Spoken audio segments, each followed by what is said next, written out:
Nice. Coming at you, my friends here for another episode of the A.C.B.A. podcast. Tonight I am joined by Billy Mahoney, aka Bill Maru, Fabio, aka Kolonel Krackers, Pancheezy, Pharaoh Black, and like I said, I am Book. We here. We ready to jump right into it. We got a sort of late start, so what's up first, Fabio?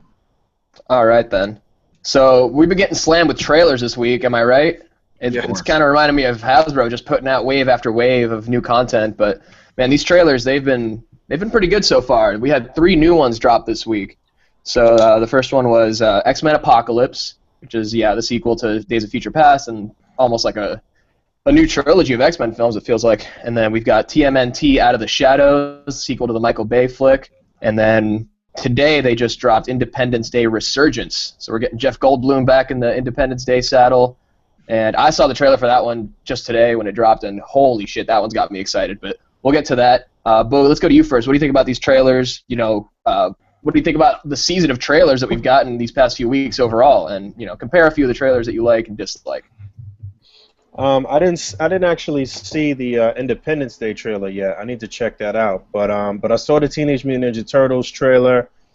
I don't know, man. That shit looked kind of corny to me, but it definitely looked better than the first one. I see that they took some of the gear off of the Turtles, which is good. We got Bebop and Rocksteady. I mean, what they showed is looking more classic, more like a classic Ninja Turtles that people wanted in the first Bay movies. So I mean, I'm all for that, but I wasn't really too excited by it. What was the other trailers that came out? I'm trying to think. X-Men Apocalypse. X-Men. That shit looked corny too.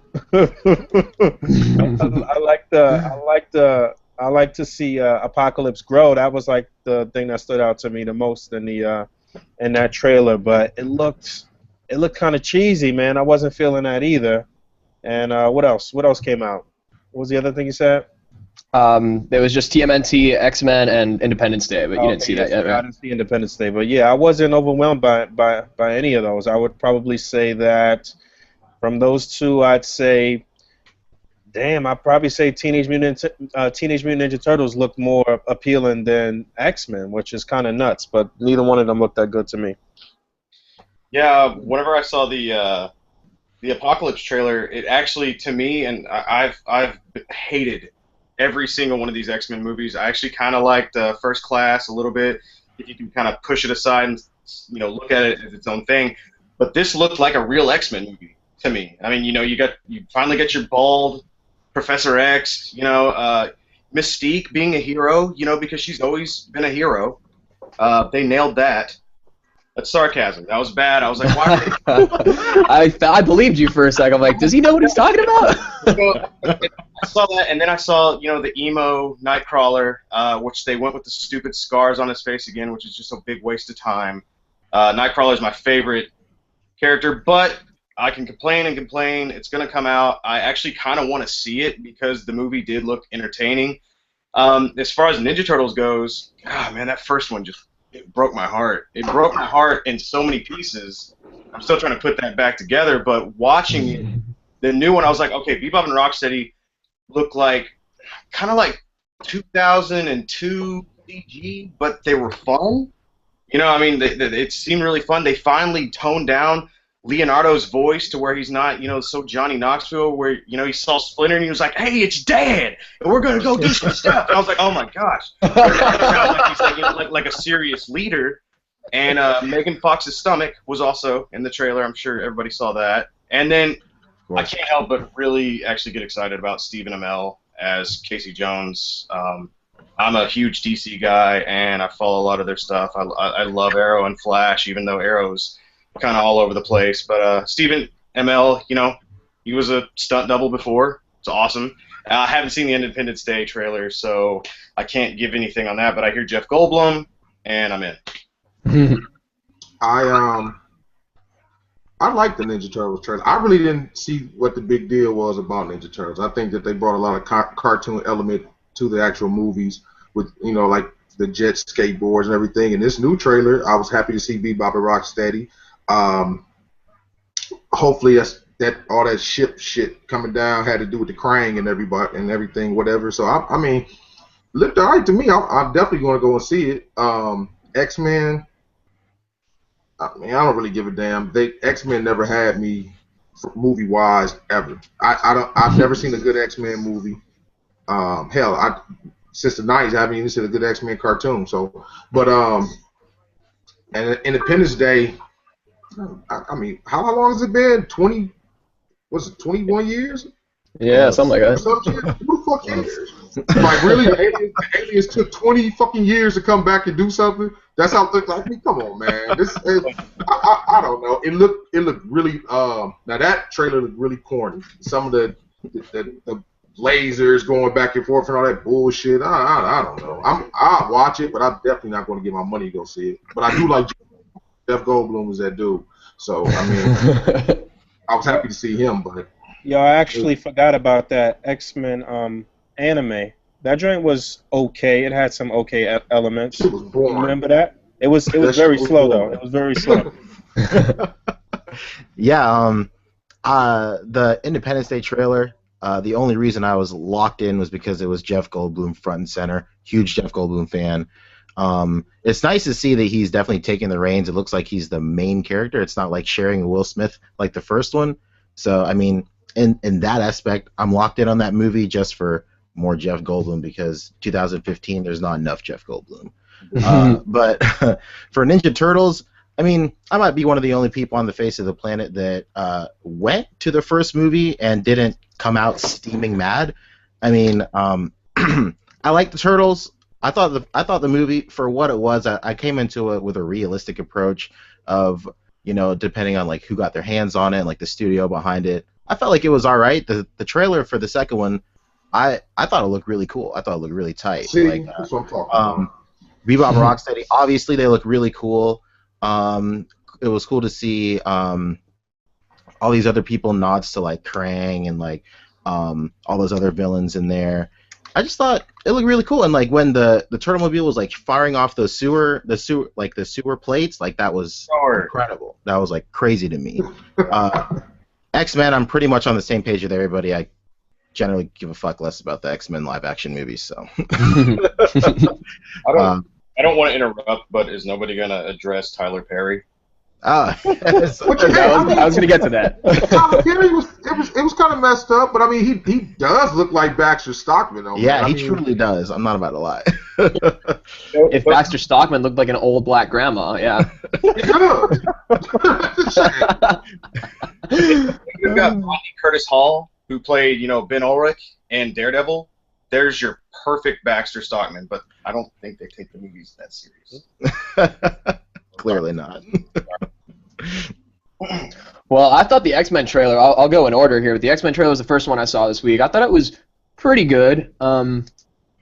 Excited about some of the same things you guys are, like Bald Xavier. I think James McAvoy looks freaking sick with a bald head when waiting for him to get to that point. And I can't remember which reviewer I saw. It might have been Mr. Sunday's Movies, but he was saying that in every single X-Men movie, Xavier gets Xaviered in a way that he's such a powerful mutant that he has to be incapacitated somehow in every movie so that he's not like the magic plot point fixer. So I'm curious to see what's going to happen with that. It looks like he might be falling into the possession of Apocalypse. I really, really loved that scene when he's in Cerebro and his eyes start to go black and he's like, I've never felt power like this before. I thought that was so sweet. There were so many like emotions in McAvoy's face when he delivered that line that I was like, I was sold on that performance right there. A few things I disliked. Looks really J-Law heavy. My girl J-Law, she's been great. I'm a huge fan of the Fappening, but J-Law is just not the star of these movies. Mystique should not be the star of these movies, but Jennifer Lawrence she's such a hot ticket right now that they have to market the movie as like a Jennifer Lawrence movie so that we can get that crowd. So hopefully that was just something they did for the trailer. It looks like she's going to be taking kind of a reluctant leader role in this one, so she might have, a good portion of screen time, but maybe the trailer just kind of emphasized that just because it's Jennifer Lawrence. Did like that we didn't see too much of Apocalypse. They kind of kept him a little hidden, a couple glimpses here and there. The growing thing was really sweet. but it looks like they color corrected him as well. Everyone was complaining when the first stills and stuff came out that he was looking like Ivan Ooze, and it looks like they corrected him a little bit to look like a slightly grayer Ivan Ooze. So that's pretty cool. I'm down with that. A couple other things. Archangel was cool to see, with the metal wings and stuff. Looks like our 4 horsemen are going to be Magneto, Psylocke, Angel, and who am I forgetting? Storm. Storm, thank you. Yeah, young Storm. So that's pretty cool. We do get to see a good amount of the young X-Men cast, like Cyclops and Nightcrawler, like you mentioned, and Jean Grey. I'm not sure I buy that girl as Jean Grey. She looks a little too redhead. I don't know if that makes sense, but she looks a little too I don't know. I like the Famke Janssen almost deep red, not like the ginger. You know what I'm saying? Yeah, she looks like a ginger, not a redhead. Exactly. That girl is ugly. Moving right along, we had TMNT Out of the Shadows next. I'll be honest, I didn't see the first TMNT Michael Bay flick. I had no interest whatsoever. I heard Michael Bay, I heard April O'Neil is Megan Fox, and I was out. So I to this day have not seen it. So I can't really speak too much on it, but I will say that this trailer looked really cool. I did like some of the character redesigns for the Turtles. Someone said that they weren't looking too geared up anymore, so I like that. Pharaoh, like you said, a lot of the toy line influence, and a lot of the vintage stuff coming in, like the turtle van shooting the manhole covers. That's a classic toy right there. Casey Jones is great to see. I still don't buy Megan Fox as April O'Neil. Overall, I thought the trailer looked really great, but honestly, I probably won't see the movie because I'm just not invested in this franchise that much. I'll probably wait for it to be on Netflix, or I'll stream it when it's on home video or whatever. Bebop and Rocksteady did look really cool, though. Sheamus from WWE is playing, I don't know which one's the Rhino, but he's playing the Rhino. And I'm not sure who plays the other guy, the hippo guy, but he looks like the guy from SNL that was a young... Malcolm in the Middle, Stevie's dad. Yeah, that was him. I forget. He totally looks like Keenan from Keenan and Kel, but I know it's not him. He looks like Stevie's father. Yeah. I can't believe you mixing up Bebop and Rocksteady, Rhino and Hippo. Dude, I'm not a huge Turtles fan. I'll be honest, man. He's joking. I'm not a big Turtles fan, man. I'll say that right away. I watched the Nickelodeon cartoon when they relaunched it in 2003, but I haven't really caught up with it at all. I do know a lot of the old storylines just because from the way it was incorporated into that. You guys mentioned Krang. It looks like they might be hinting at some Dimension X stuff with that big Avengers-style hole in the sky thing, so that's pretty cool. I get to see some of that. Overall, it was a good-looking trailer. I'm not a huge Turtle fan, so maybe I'll see it, maybe I won't. I don't know. We'll see if my friends drag me to it. You know what? Somebody was saying that those things flying in the air, those ships, were actually pieces of the Technodrome. Yeah. That's exactly what I heard. So that could be interesting to see. If anything, they might use this to lead in directly into the threequel. So maybe we'll see that. Maybe it'll just end on that cliffhanger of the Technodrome. Yeah, we'll see. It looks like a decent enough flick. I'm not a big Michael Bay Turtles fan, so like I said, I'm not that excited for it. But the trailer did look good. Finally, we had Independence Day. Yeah, this one I'm definitely probably the most excited about all these three. I'm a huge Independence Day fan. Just growing up, I had the toys with the peel-apart alien that had, would rip in half and would have the alien inside. I love this franchise. Jeff Goldblum, my man, or as I call him, Chef Goldblum, he's awesome. I've seen his work on The League, playing Ruxin's dad, and he's just hilarious. He's a wonderful character actor, big inspiration, I'd say. So I'm excited for this flick because, it's like you guys said, he's at the reins this time. Looks like he's one of the main characters, or the main character, so I'm excited about that. We got the young Hemsworth, I think Liam is his name. He's in there doing the fighter pilot thing. I'm excited to see where the storyline goes. I really haven't heard too much about this movie plot-wise. The only real behind-the-scenes stuff that I've heard is that there was just a lot of controversy with the recasting of the president's daughter. Because the original movie had the girl from Arrested Development, the forgettable girlfriend. I'm not even going to say her name because it's not worth it. No, her name is Egg. But yeah, she was the original daughter of the president in Independence Day 1. And so now this sequel comes around and she's basically the age that she should be for the same character. And they went ahead and recasted her because Hollywood's like, nah, she's not hot enough. So I thought that was a little funny behind the scenes thing. The movie looks good. Bill Pullman's in it again. It looks like he's sporting a sexy Witcher-style beard. I wonder when they're going to show Will Smith. I don't know if Will Smith's in it. I was curious about that. Maybe they'll cameo him. I know they showed Vivica Fox, and then last time in the other movie that was his girlfriend or wife or whatever. Yeah, no, wasn't his actual wife his wife in that movie? No, wasn't Jada Smith? Vivica Fox was his girlfriend. That little ugly kid from the Fresh Prince that played Nicky. He was the son. Oh shit! I thought. Okay, well, Vivica anyway. Fox was like stripping part time or some shit. Right. That was his girlfriend. And they showed her on the roof in this trailer, so I'm thinking he might be in it. I mean, if anything, they'll cameo him. That could be a good way to really make the fans go, "Whoa, Will Smith!" And some behind-the-scenes stuff, like that website that they made for the movie. Like, there's some like mock-up paper, like newspaper trimmings and stuff, saying that he had died in like a test flight for the alien ship or something after the events of the movie. I bet so like that viral marketing thing. Too. Yeah. He just dies off screen. They better have like a flashback sequence or something with him. That's what I'm hoping. There's a flashback sequence. It's going to be Will Smith being like, "Guess we got to go save the world." Oh my god. Ship or something after the events of the. But if I'm not mistaken, Will Smith doesn't he have something like do with the rights of Independence Day or the script or something? I think he was the one that pitched the script. I have no idea. I've never heard that. I don't know. It doesn't even matter. Fuck that. Anyway. But I mean, the trailer looked good. I mean, it gave me chills, to be honest. I'm watching it and I'm like, I'm a kid again. I'm like, whoa, fucking Independence Day. And that Bill Pullman speech, the president's speech, I think it's the same audio clip from the original flick. Okay, that's what I thought. So just hearing that again, that is one of the best movie speeches of all time. Move over, like Remember the Titans and all those dumb sports movies.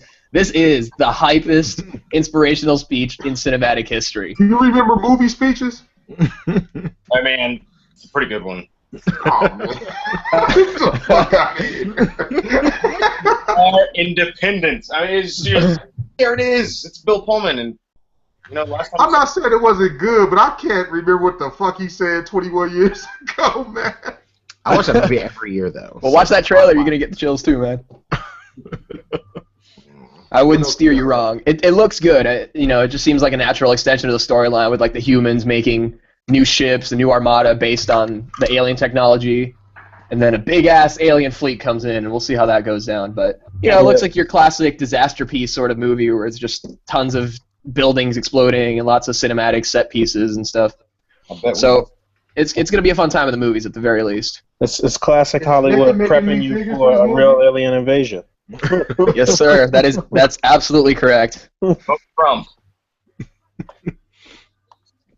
Yo, you guys got the YouTube link real quick? Has that been posted? I don't think so. Okay. All right, moving on. What's next? All right, so we're going to talk underrated figure lines next. What are some lines that you collect or that you want to collect that you don't feel really get enough love or exposure? Maybe enough people don't have them or take photos of them or whatnot.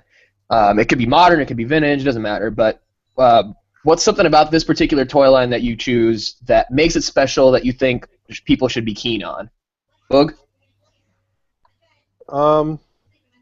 I've mentioned this before. I don't know if I want to like advocate for the toy line to say people should be buying it or what have you, but I do think that the Acid Rain figures are really nice, underused, underrated figures. You know what? I'm not sure what's going on with their social media presence and kind of how they're marketing their figures. I think that they could probably use a little boost in that department as far as just being able to market the figures in a certain way. Like I look at their Instagram and the way that they I'm assuming that's their official Instagram. If I'm wrong, then I'm wrong. But I look at their Instagram and the way they kind of put things across. It's not like they're really like promoting that shit as best as they could be, in my opinion. But the way those figures move, how detailed they are, the way they photograph, they're really nice figures. So I'd say Acid Rain for sure. Man, something I've noticed here lately, I was a big Team Fortress fan whenever I was in college, and so I love the Team Fortress figures. I freaking love the Engineer. I hate that they didn't finish the line because it drives me crazy. But if you get these Team Fortress figures, they look so incredibly great with the new Batman animated figures. You can have so many goons. You've got your big, your big gunmen, and they've got all the angles. Everything looks absolutely perfect. I mean, if you want to put a little bit of effort in there, put some paint, and you can literally make these guys work with your Batman figures so well. It's ridiculous. The articulation is kind of up in the air. I mean, it's not bad. They stuck so true to the design that it's kind of hard to actually implement the articulation correctly. But man, I love Team Fortress. They come with some really cool accessories. The engineer, like I said, comes with a big pipe wrench. He comes with an opening toolbox that you can actually put stuff in. And they're just really fun. I mean, they've got some, like your Demolitions Man comes with his traditional drink and whatnot. So grenade launcher. So that's something that I always liked, and I think everybody else should look into it. Some of them are actually relatively cheap. Others are going to run you a little bit higher, but yeah, man, those Team Fortress figures. I don't know what the fuck you're talking about. What figures are these? The Team Fortress 2 figures from NECA. I just did a shot with them not too long ago, a couple days ago, in fact. Yeah, it's a game with the you campaign red or blue. Yeah. It's a class-based team multiplayer game. Here's your a big gunman here, and you can just see how that fits in with the animated style. They've got the very flat color design. This guy comes with 2 more hands, and I mean this. I mean compared to. You know what, Billy? If you had the Revoltech, well, you do have them. The Revoltech turtles, they probably would fit in with those too. Oh yeah. Yeah. Wow. Yeah. If only they had like Asian characters, so they could go after those characters they've been fighting in the streets and whatnot, like the dragons, whatever they are. Hey, that spy looked Asian. It shouldn't have looked Asian, but it looked really Asian. It was bad. Look at the size of that. But I have to agree with Boog though. That's what I was going to say too. The Acid Rain figures. I don't own any. I went over a buddy of mine's house and he has a couple of them, and I don't understand why they're not doing better than what they're doing. I mean, the transforming vehicles, the figures have lots of articulation. They add some soft goods or even cloth goods with figures, and they're only, 3 3/4 inches, 4 inches? I mean, have light-up features, just all types of shit. I just, like Boog said, I don't know why what the fuck they're doing with this line. They are kind of expensive. So I think what's the average figure? But was like $30 or $20? Yeah, about $20-some-odd. Basically, come out to about $30 per figure, and they 3 3/4 inch, like you said, right. 4 inch. So yeah, it's a little pricey, but they really nice stuff. They are. They're like super nice GI Joes, upscale GI Joes. Right. The fact that you guys just said they're great just boosted their stock probably by like 200%. But they are. I mean, I wouldn't just say that. They are really nice figures. I didn't really give a fuck about them. I was going to buy, I just buy a lot of shit anyway. I was going to buy one just to be like, fuck it. But I got to messing around with him, and I wanted to take his home. Like, so, I mean, that might be what the issue is that they're not they're not really known characters. I believe that Acid Rain world has its own storyline and what have you. I'm pretty sure it does, but they're just not. I guess they're just not really super marketable characters. Correct me if I'm wrong, but I think it's a manga. Is it? I could be wrong. I think I have seen Acid Rain manga. I don't think it's actually.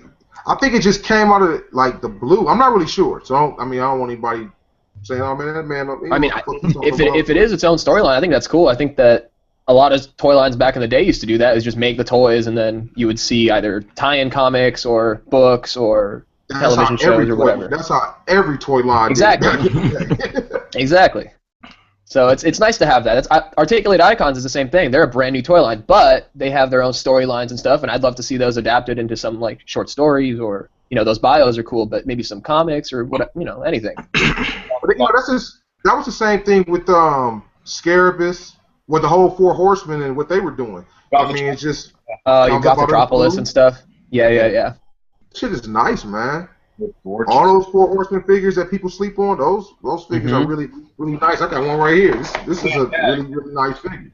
You do that Yeah, for like comic shops selling one for like $100. I bet, because once they sold out, they're gone for the most part. So, I mean, none of the figures that they released are bad. They have some issues. Some figures have issues. All figures have issues. Right, that of is. course. But, I mean, they're still top of the line. See the ugly flamingo right there? Flamingus or whatever. Flamingus. Pancho, why don't you go up next? Yeah, I'm about to talk about the most elusive line ever. I'm talking about Marvel Legends. Psych. Oh. You're talking Toy Biz, right? There are these figures from an anime, Hajime no Ippo. It's a boxing anime. It's one of the most phenomenal animes ever made.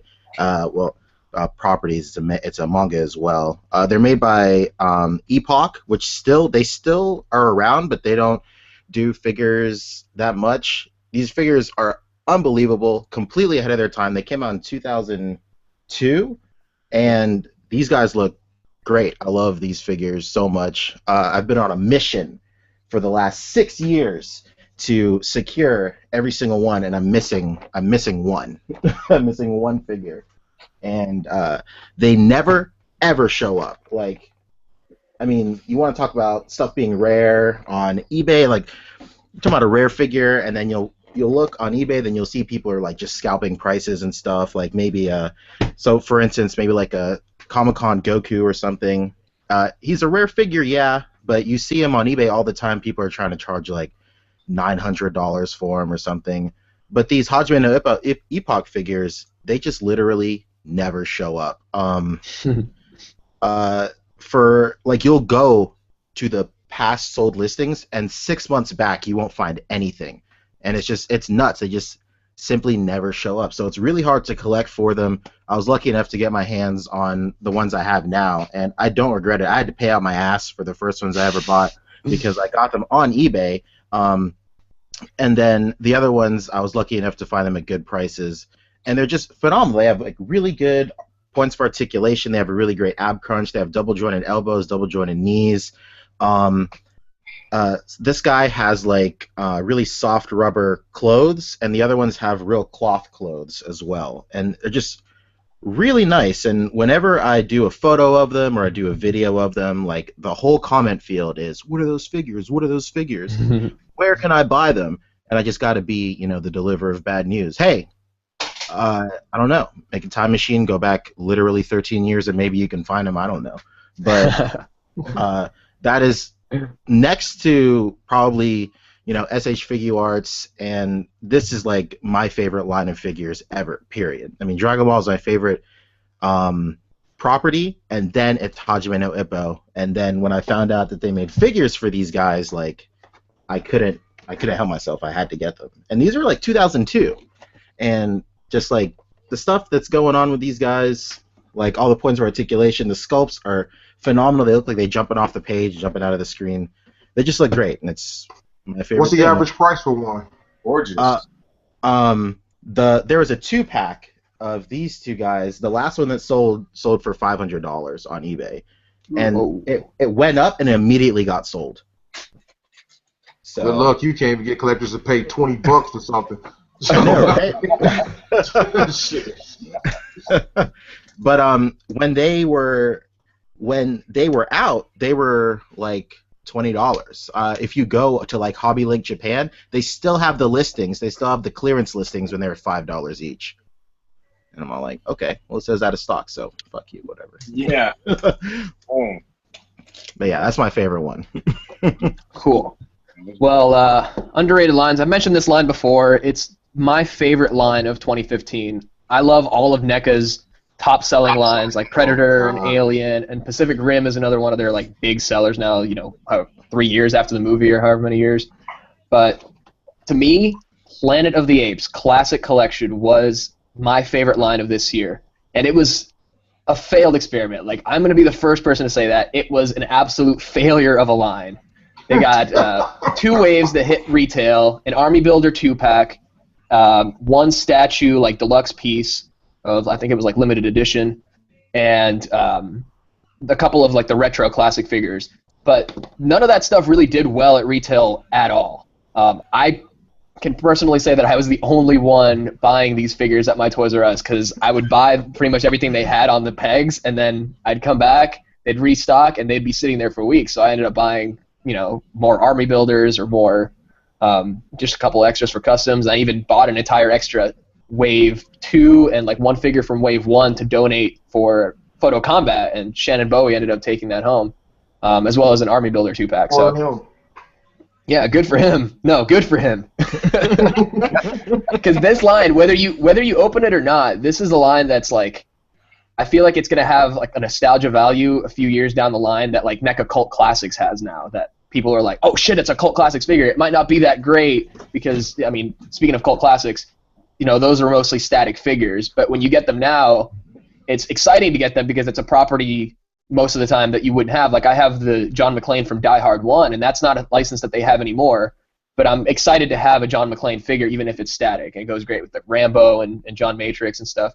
So those are all good movies, though. Exactly. But Planet of the Apes is a great movie, the first one. The second one is beneath. The Planet of the Apes is okay. It did sort of serve as like a nice wrap-up for the franchise, especially because Charlton Heston said, you guys got to kill me in this fucking movie because I'm not doing these ever again. And the only reason they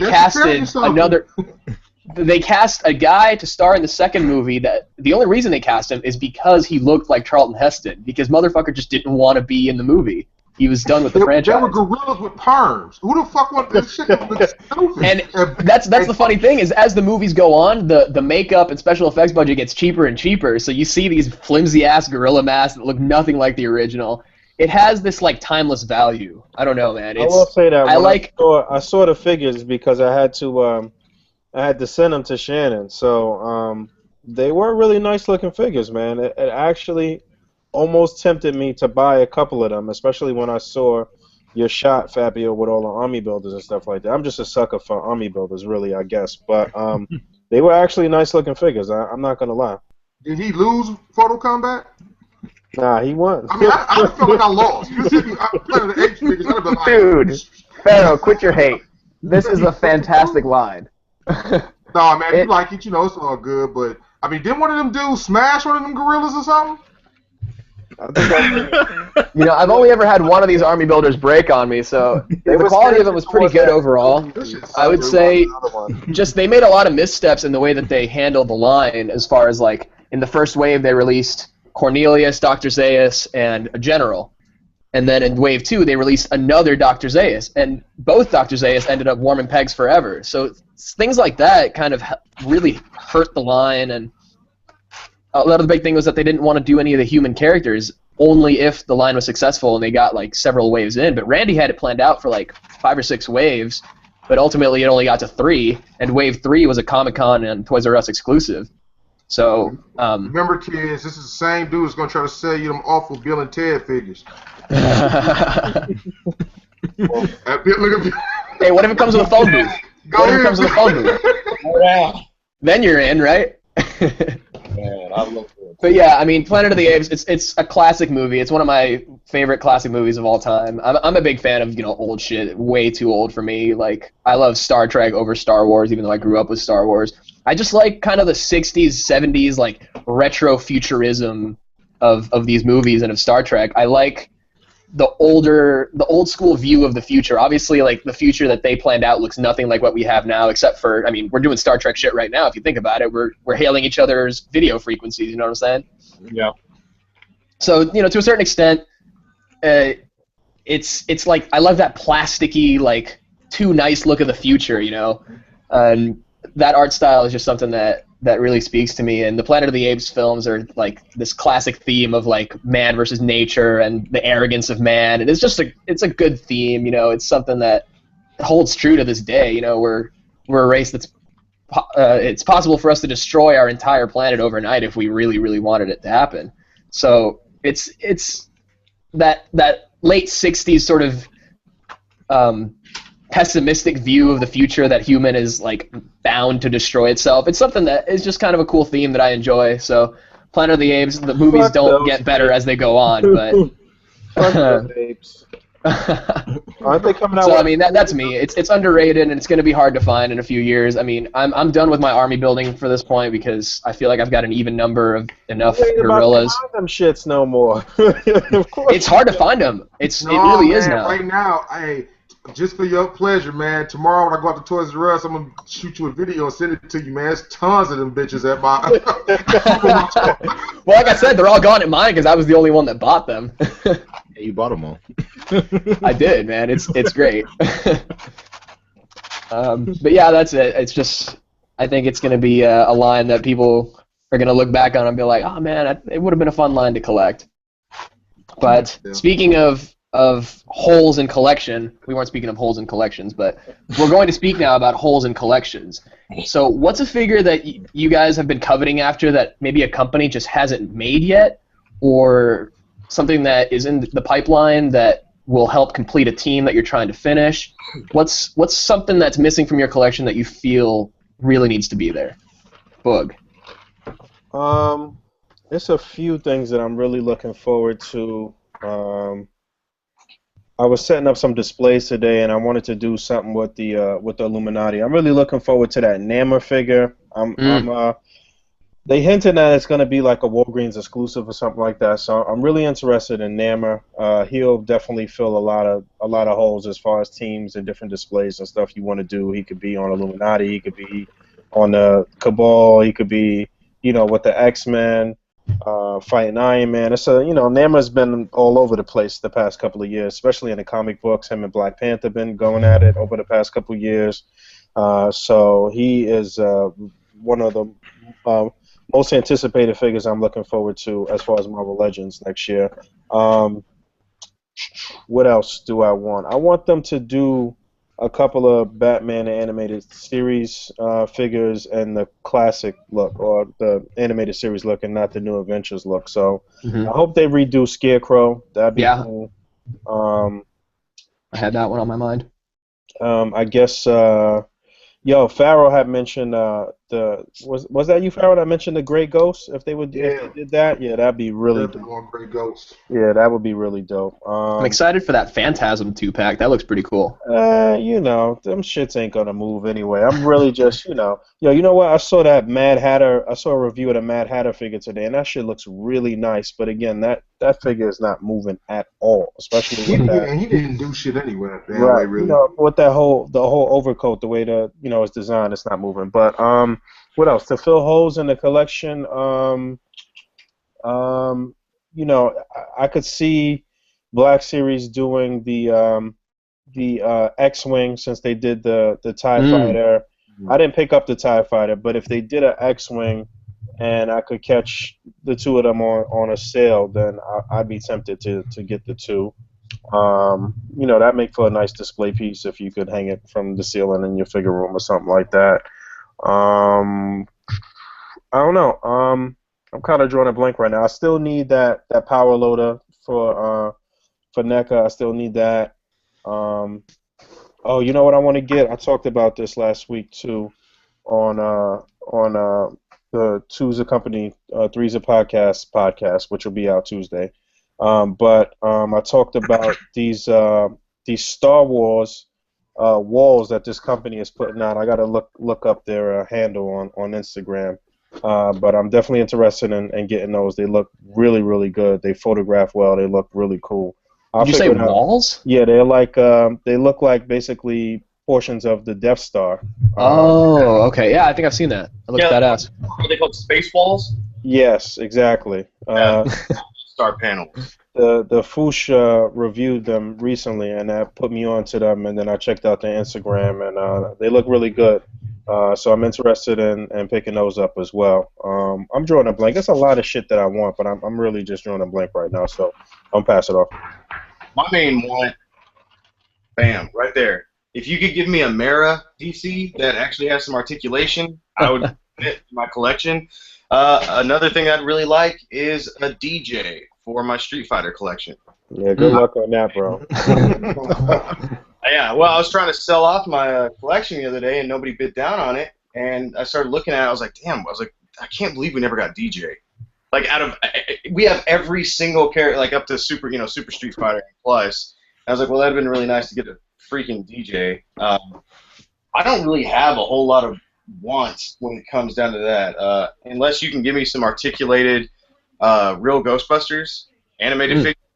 Then, oh shit. then that's all I really need at this point. Speaking of Ghostbusters, sorry to interrupt. I just saw the Ghostbusters Diamond Select at Toys R Us. They look pretty solid. Yeah, they look $12, pretty good. I saw them the other day, $13. too. Well, it's the $13 without the Gozer set. Right. The Gozer set is yeah. what's on I'm the talking top. about the Toys R Us ones. Yeah. But still, man, what do you get? Like eight pairs of hands? Yeah. Gloves, gloved hand. Proton. I mean, they look Proton Beam, which is sweet. so. Those are really nice. Yeah, I'm definitely debating on those. I'm not a huge Ghostbuster fan, but they look good. If you give me the animated, the real Ghostbusters, that's really all I need. That's all I got. That's the only things I really need in my life to be complete in my figure. Well, I've been screaming this for years. I want a Silver Sable. I mean, that'd be nice. I really, I don't know. I just really want a Silver Sable figure.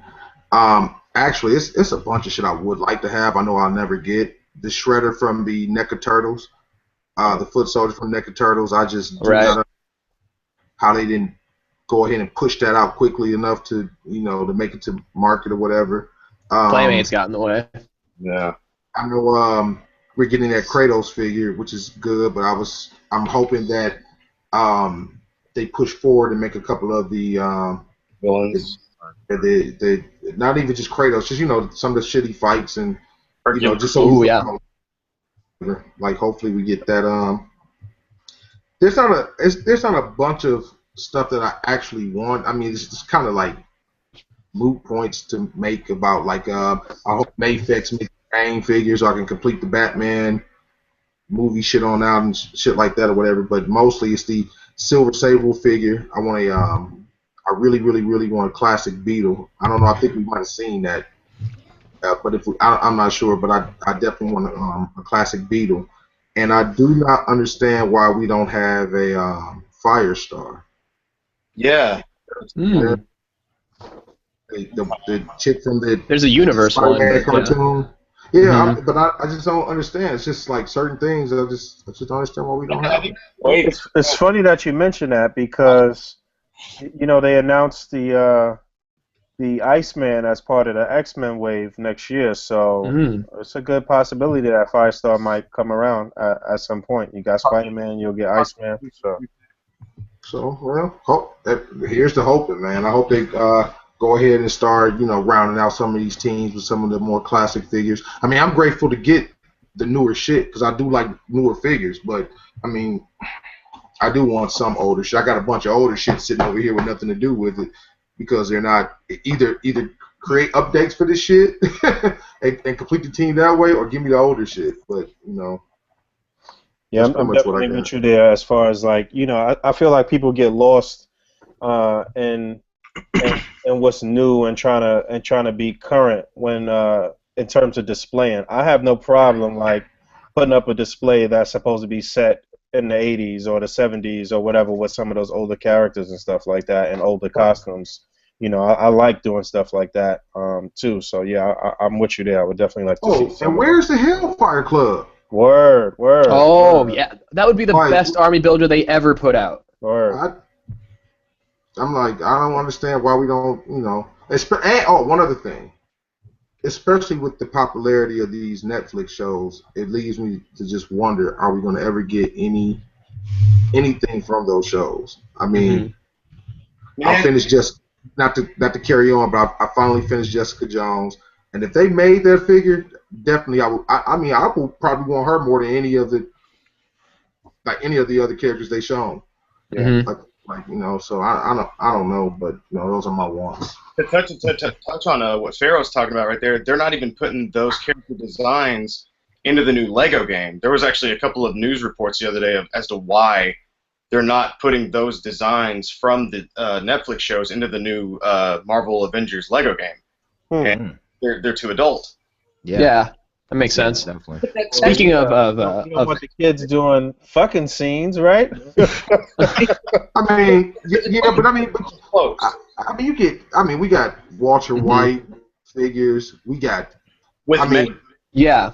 6. I mean, On the topic of Netflix, though, Pharaoh, I have seen Penny Dreadful figures. I don't know if that's a Netflix exclusive show. Maybe it's like Showtime or something. But I just went to Toys R Us and I saw that Biff Bang Pow put out a whole wave of Penny Dreadful figures. I don't know shit about the show. I just know it's like a modern reimagining. Like, what if all of the classic Universal monsters like lived in a world together? So you got like Victor Frankenstein and the Wolfman and stuff, and they're just doing Victorian England things. But it'd be interesting to see if like a company like Biff Bang Pow would pick up, Netflix stuff that Hasbro probably wouldn't touch because of the rating. it's that Marvel brand, man. Just like how they stopped making hero zombies. They stopped completely. They only make villain zombies, and that's in the contract. I mean, it was like, well, Really? yeah, For Select? Yeah, that's why you saw Magneto, then you saw Sabretooth, and the only ones that we got, which thank God I've got them, is the the Cap, the Hulk, and the Spider-Man. Right. You also had Interesting. and you'll now also notice that they're not doing Mini-Mate zombies anymore either. They're only doing the Mini-Mate zombie villains packs. Mm-hmm. Once Disney took over, they're like, nope, that's it. No more. Interesting. We're not making our heroes scary. So we're lucky to get the Netflix shows, man. Bullshit. Disney could draw subliminal dicks and shit, but they can't give you a hero zombie. It's stupid. When it comes to, I guess, wanted figures, I really wish Nintendo would hand out their licenses a lot more. Agreed. So you could finish out, get a Ganondorf figure out or something, like a Harley articulated Ganondorf figure. Mm-hmm. For like the Link figures we got, even some Star Fox figures, I think that'd be super tight. Ooh, that'd be dope. I would. Fox. Yeah, that'd be cool. Captain Falcon, come on, man, that'd be sweet. Yeah, if they did like a Super Smash Brothers line, that would fly off the shelves. Like everybody, not even You're just 100% right. like, not even just display artists. Like everybody would get them. Put them in like retailers and like GameStops. Everybody. Awesome.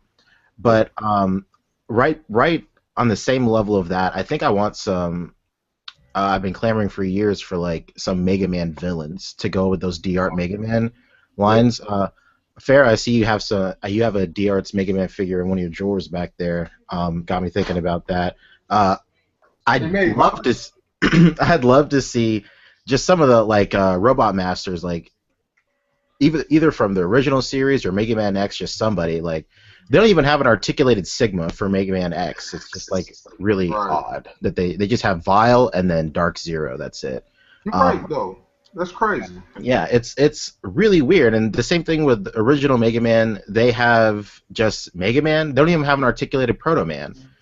They have Bass from Mega Man 9. Like what? And Mega Man 8. Right. At least do Proto Man or anything. But like I could see. Like if they start doing like a Cut Man, Bomb Man, and all these, and like Airman, and they'd have to just go up the line. Like they're like such a huge line of Robot Masters. They'd feel pressured to do every single last one of them, and there's like 40 robot, like close to like 200 Robot Masters they'd have to do. So, I think it'd be cool if you could at least get like a Proto Man. I'd really love a Proto Man, and then maybe a Sigma. Like Sigma would be really cool. He wants a Proto Man, y'all. Just someone for my mate, like, because with these D-Arts Mega Man figures, like, all you can do is like maybe Super Smash Brothers displays, and that's pretty much it. I mean, like, you can't really have them fighting against. I mean, you can only have them displayed with Bass or like a Hard Hat Eddie, like so many times. It's just I don't know. I just love Mega Man. That's just my thing. You got a point. You got a point with that. I think they should take video game characters a bit further. But speaking of quickly, you know what else pisses me off? Mm-hmm. Revoltech gave us the 2003 Ninja Turtles, and that's it. No Shredder, no Foot Soldiers, no nothing. Yeah. Like and I'm so sick of these lines giving us like I mean, I'm already getting it from NECA, that bullshit. So now I'm buying these expensive figures, and I'm getting the same thing. I'm getting the Turtles, and I mean. My Turtles fighting a fucking weak ass Playmates Shredder. Like that shit. Could you imagine if they put out that Revoltech Shredder? That would have been that would have been like one of the most sought after figures, man. Of course. I mean, Me liking the new Ninja Turtles. I like the designs and shit of the new Ninja Turtles. I just like them, and I'm kind of a little salty that I can't get a good figure from them. I mean, because that I bought the one from Playmates and it was horrible. Yeah. So pretty much the only thing is a few little things that you could scale with them from the Playmates. Obviously the Mausers. I got like 50 of those shits, and you can mess with the what's Donatello, the robot that Donatello made? What's his Metalhead? Yeah, Metalhead. If you fuck around with the Metalhead and some perspective shit, then that kind of works too. But other than that, those Playmates figures is just straight garbage, man. Yeah, they are. Well, I'd say a couple things that I'm looking to fill teams and holes in the collection would be a lot of the alien stuff from NECA. They really only have licenses to a few of the actors because we talked about it with the media weeks past, but basically back when these movies were made, they didn't have the licensing deals that movies have now where the likeness rights for the actors basically come along with the movie rights when the toy company picks up the license. And so we've gotten Sigourney Weaver and we've gotten Lance Henriksen, and we've gotten Michael Biehn, and we've gotten Bill Paxton, but we're still missing a couple of the core cast members from Aliens, namely Vasquez and Drake. How does that work? Do they have to pay these people for their likeness? Is that what the holdup is? Pretty much, yeah. They have to pay the actor like a certain fee, and with Sigourney Weaver in particular, there was like a courting process where they had to like show her everything and their intentions with the line, and they had to basically sweet talk her into saying, yeah, I'll go ahead and give you the likeness rights, because that's something she was known for, is that she never gave out likeness rights because, quote unquote, she didn't want to be associated with a war toy. That's just Sigourney Weaver things. What? So they basically had to court her. Shit ever. I know. Hey, don't blame me, dude. That's like how actors in Hollywood speak. I don't say shit like war I'm going toys. to kill in this movie, but I'd be damned if I let a child replicate this murder. Right. Or an adult. That's why we don't have Newt either, the little girl. And I mean, that girl is older now, and she could easily give out those rights. But that's basically the only movie she did, if I'm not mistaken. So I guess she just doesn't want her name attached with the character anymore. Could be just a personal thing, But I do want Vasquez and Drake, the smart gunners from the movie. Vasquez being the same actress that played John Connor's adopted mom in Terminator 2. So if you have that head sculpt or that likeness, that could always transfer onto there. I don't know why the hell they do that for Terminator 2 unless they include like the extendable liquid metal arm, But what's cool about getting those characters? What, Billy? Look at that. The girl that played Newt, she did only do Aliens, and she's in a movie next year. Wow. Just to let you know. So where the fuck has she been, She's been dead. Don't you remember? They killed her off at the end of, or at the beginning of Alien 3. The real lady. What's she doing? Like Home Depot or something? We're dead on, man, until next year. So. But that's what makes no sense. If that's the only thing she's done, why wouldn't she continue to just get money in her pocket for that when she did it like 25, 30 years ago? Yeah, that's nuts though. That's how you make money as an actor. It's really based on, you as good as the last thing you did and shit. So it's like, yo, she been going on auditions for 30 years.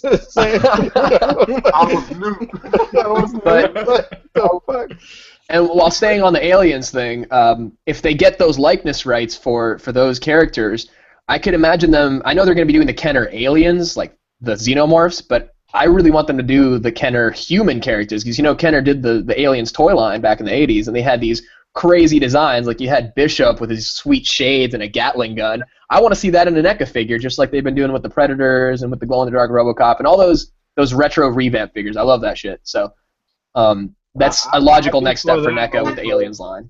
I'd be for that over Bill and Ted. Shit. Oh, absolutely, yeah. I'm only getting Bill and Ted just because, I kind of feel obligated with all the other shit I've got.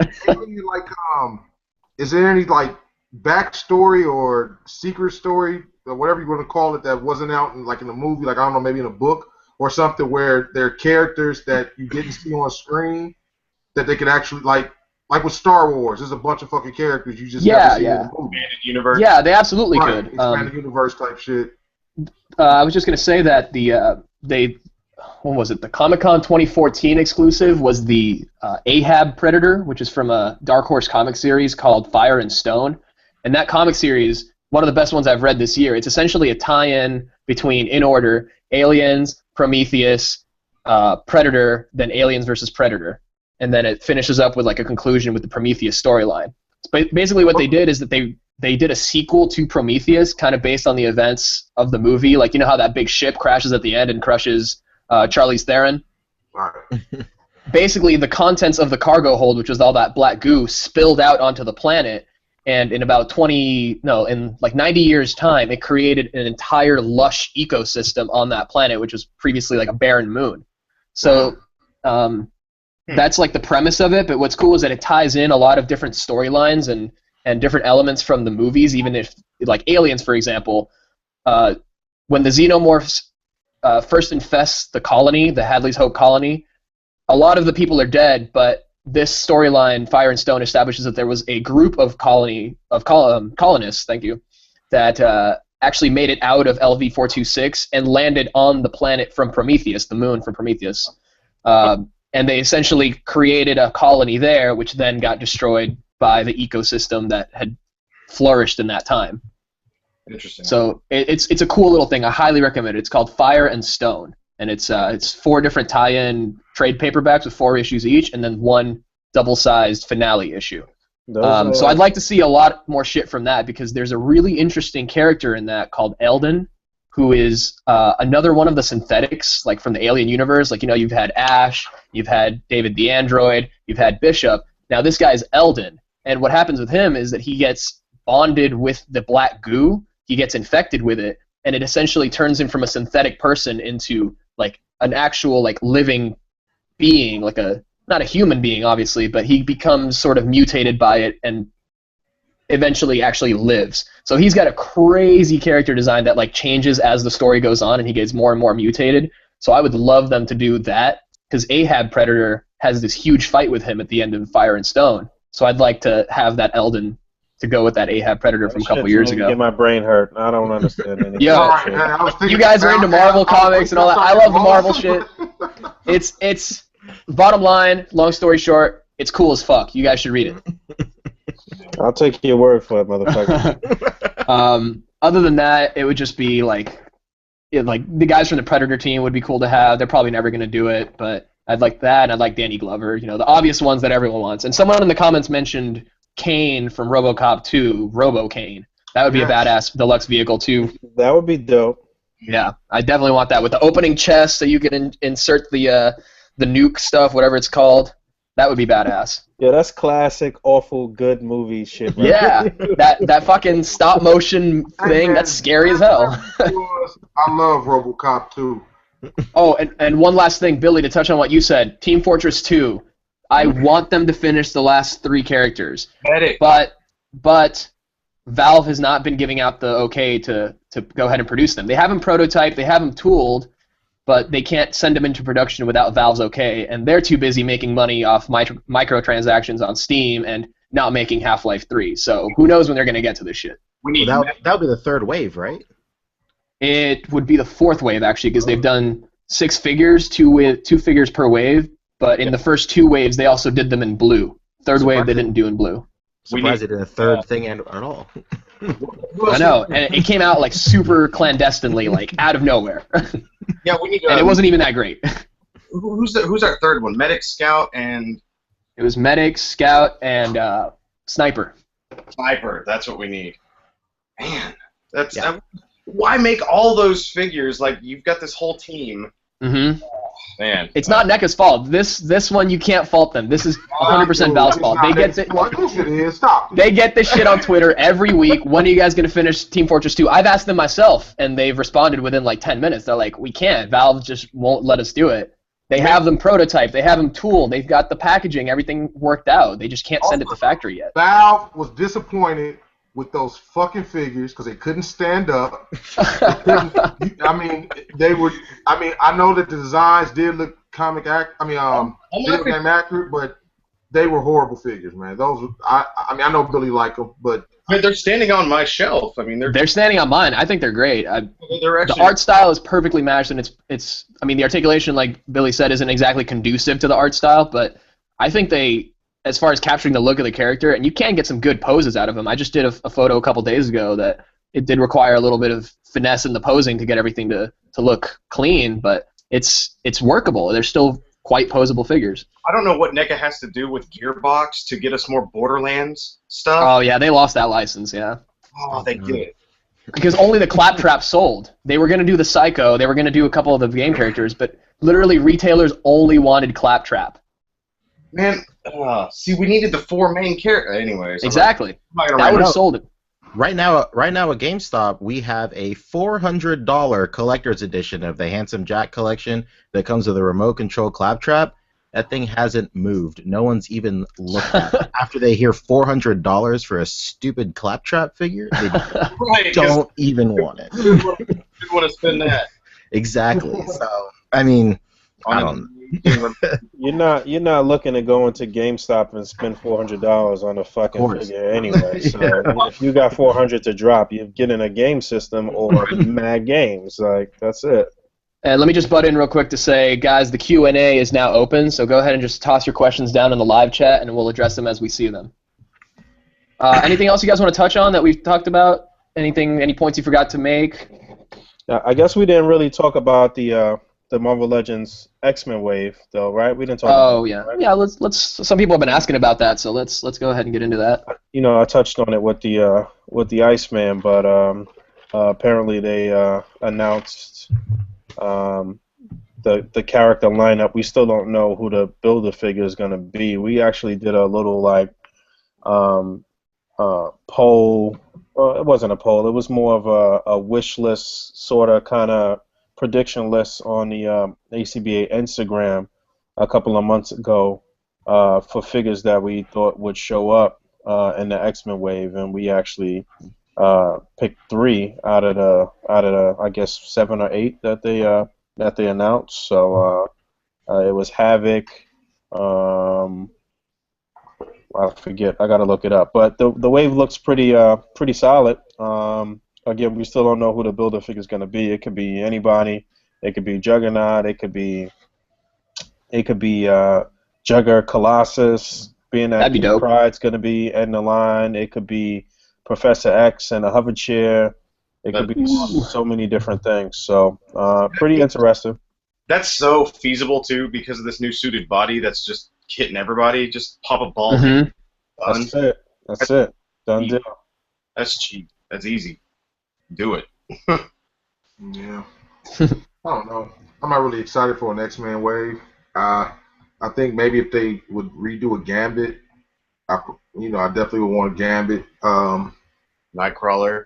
Actually, you know what? I would actually like an X-Force Nightcrawler. I'm kind of pissed that I haven't created an X-Force team. I got what 4 or 5 characters. I mean, I know that they're probably not even. They probably switched that team over 1,000,001 fucking times. So, but I mean, it's just a lot of characters that Toy Biz has done that they really need to go back and get out the way. I want a new Deathlock. It's just characters that I need right now that I'm interested, especially with X-Men. I'm more interested in the '90s X-Men. Cyclops. Yeah, definitely. Cannonball. We need a good Cannonball, man. The black, oh man, the black shirt Cannonball with the silver C. That would be cool. I wasn't really a huge fan of that design, but that would actually still be cool in figure form. I'm with you there. And Moon Knight. I don't know what the fuck. With all of the stuff they're doing, I don't know why they haven't announced the Moon Knight figure. They can do the suited one. Was it Pack Rat Customs that did that? The Stormtrooper. They took the Black Series Stormtrooper and they made a Moon Knight design out of it, and it looked badass. Oh, I think I have seen that. The thing about that, all the white, but then they put on the cape and it was a lot of modding, but he looked cool because he was a sleek armor like the Stormtrooper. I don't know. It's pretty clever. Well, you know what I'm gonna do when they release the Taskmaster figure? I'm gonna go ahead. I'm gonna take an extra white cape from the Vision. There you go. I'm gonna pop it on there and I'm gonna give him a cape. So, yeah, there you go. Guys, do it. Remember who. There it is. Also, cheesy. If there's any confusion, it was Pharaoh that came up with the body swap on the suited bodies that people keep giving me credit for because I did a YouTube video over it. I try to tell everybody that it was Pharaoh, but I'm just going to push it out there so people can see it now. There you go. Come to me. There's your Yeah, man. I've been meaning to do that. There's your man right there, man. Oh, Nah, man, it wouldn't have happened without you though, man. Because when you was Fair trying enough. to tell me how to split the body, I said I can't get this shit open. So I mean, it all came together because of you, though. Like, people helping people. so. We got- Pancho, what do you think of this Also- X-Men wave? I haven't heard of it. Oh, okay. My first time hearing about it. Let me find Oh. the actual actual. Here's list. a little follow-up question. What BAF are you guys hoping for in this wave? I'm hoping we get the hover chair as a BAF, and then the Oh. Professor Xavier. All right, so here's the official list according to Marvelous News and our inside man, Rectangular. So you got Phoenix, and I'm listing them as they have listed them. So we don't know what costume any of these people are going to be in, or what version. But Phoenix, Havoc, Cable, Iceman, Kitty Pryde, Deadpool, Rogue, and Wolverine. And Nice. the three that we had predicted was Havoc, Cable, and a Wolverine figure. But we said we weren't sure if it would be Old Man Wolverine, or maybe Wolverine in a brown suit from the Jim Lee era, or maybe they might throw you for a loop and it'll be X-23 as Wolverine, how she is Oh. currently in Oh, comic yeah. books. I That would would Yeah. be nice because you could do a variant and give them a regular X-23 as well. Right. Update. Yeah. So, and X-23 was another one that was actually on our prediction list too. And then again, we don't know who the Build-A-Figure is. We already knew Rogue was going to be out there. I think we could have all guessed that Deadpool was going to show up again at some point, being that the movie was coming out. So Yeah. it's I'm excited for that. interesting to see what they're going to do with Deadpool. I would be pissed off if they just re-released the fucking Red Pool. That'd be some bullshit. Oh man, I didn't even think about that possibility. That could totally happen. Yeah, and then they're gonna just change his face and have like a squinting eye. Right, some bullshit like that. But I doubt that very seriously. I see them Shit. using the Bucky Cap mold, no question, for a new Deadpool. You see them copying another customizer's Yeah. formula? Basically, that's happening. I predict what Boog said. They're gonna re-release that Red Pool, but they're gonna give you the costume that's black and red versus red and black. Mhm. It's gonna be majority black with red and watch. That'd be awful, man, if they do that. That'd be terrible. Now remember we saw the photo of the Magneto head that goes on the Onslaught body, right? Right. That comes with Rogue. If That I'm not comes with mistaken. Rogue, though. That comes with Rogue, so like, how does that fall into the wave if we're talking about the Build-A-Figure? Because I think I might be a little lost on. Because Onslaught is supposed to be in the Avengers wave or the Right. Civil War wave, right? See, the thing is, they have the Onslaught as part of that Captain America wave or whatever, because Okay. Onslaught was the Red Skull Onslaught Right. was the big villain in the Axis storyline or whatever. Mhm. So, being that they're gonna release the Rogue, they said, "All right, we're not gonna fuck you over and give you this Red Skull and not give you a classic Onslaught. We'll throw in the head for the classic Onslaught with the Rogue in the X-Men series." So this is a first. So they're gonna mix two waves. Right. Well, Rogue's a standalone figure. I was led to believe. Nah, apparently she's supposed to be part of this wave, so she might actually come with the Onslaught head and a Build-A-Figure part. So that's That's what throws me off. I was like, man, they're like all over the place with this, but I'm totally for it. But it's just kind of different. when you're doing that. and then at the same time, I'm assuming what I'm hearing rumblings is that that's when Namor will come out around that time too, and then he'll probably be like a Walgreens exclusive or something like that. So that'd be pretty interesting. And then you probably won't get obviously any Build-A-Figure part with Namor, but I don't give a fuck. I just really want a Namor. I need a Namor too, for sure. What Namor design are they doing? The vest, the blue. Yeah. The vest, yeah. Yeah, they showed modern- pictures of it at Comic-Con. It has Yeah, like the modern collar and the deep V, the plunging neckline. If it comes with interchangeable hands, if he's got the like swimming hands and then like some fists, it's a go. Watch how many. How sick would it be if you had Watch how web many hands? Walgreens are going to have that old ass Namor figure. Of course, the classic Oh, swap, shit. no question about it. Oh, the swap out game will be real. Oh my god! I can't wait to run into the scalpers on this, man. Yeah, that Namor's going to be a hot commodity. All right, so I'm going back to look at the Build-A-Figure predictions that we had here on Instagram. So we had Juggernaut as a possibility. We had the Colossus as Juggernaut as a possibility. We had Apocalypse. We had Bastion. Bastion from the Second Coming. He was from quite a few different storylines. And we had the Nimrod and the Nimrod Sentinel, either Nimrod or Nimrod Sentinel. So we'll see. Maybe one of those 5 will show up as the Build-A-Figure for this wave. I'm assuming they're gonna go with Apocalypse or Juggernaut. Apocalypse. It's more than likely it's going to be something that can tie into the movie. Right. Just comic-wise. So yeah, it could be Apocalypse, Juggernaut, or Professor X. I don't really think we reaching on that Bastion or Nimrod or something like that. Even though I think Nimrod would be dope. Nimrod would be the best, man. Oh, I love that. But then we need like all the new X-Men too. I love the all new X-Men. But that's just. Are you talking about the with the funky like futuristic costumes and shit? What was it? What the hell was the name? They had an old the little green dude. I'm not going back like probably 10 years though. So when Nimrod was like a really big deal, X-23's first team. Oh, you're talking about Dupe. Yeah, go back. Gotcha. Like when Nimrod was a big deal, and now I don't read like a whole lot of X-Men comics anymore. So because they're freaking all over the place. I don't know what to read anymore, honestly. I don't know whose questions we got. Let's go with another question from the live chat here. Jonathan Osterman asks, what are your 5 favorite Marvel Legends of 2015? Again with this? Yeah, I think we got this question last week, didn't we? Know that I'm all Deadpool. I think we talked about the worst ones of the year. Can I even pick 5, honestly? I mean, that suited body, that Chameleon has got to be up there. Chameleon. Chameleon was cool, no question. Works for a lot.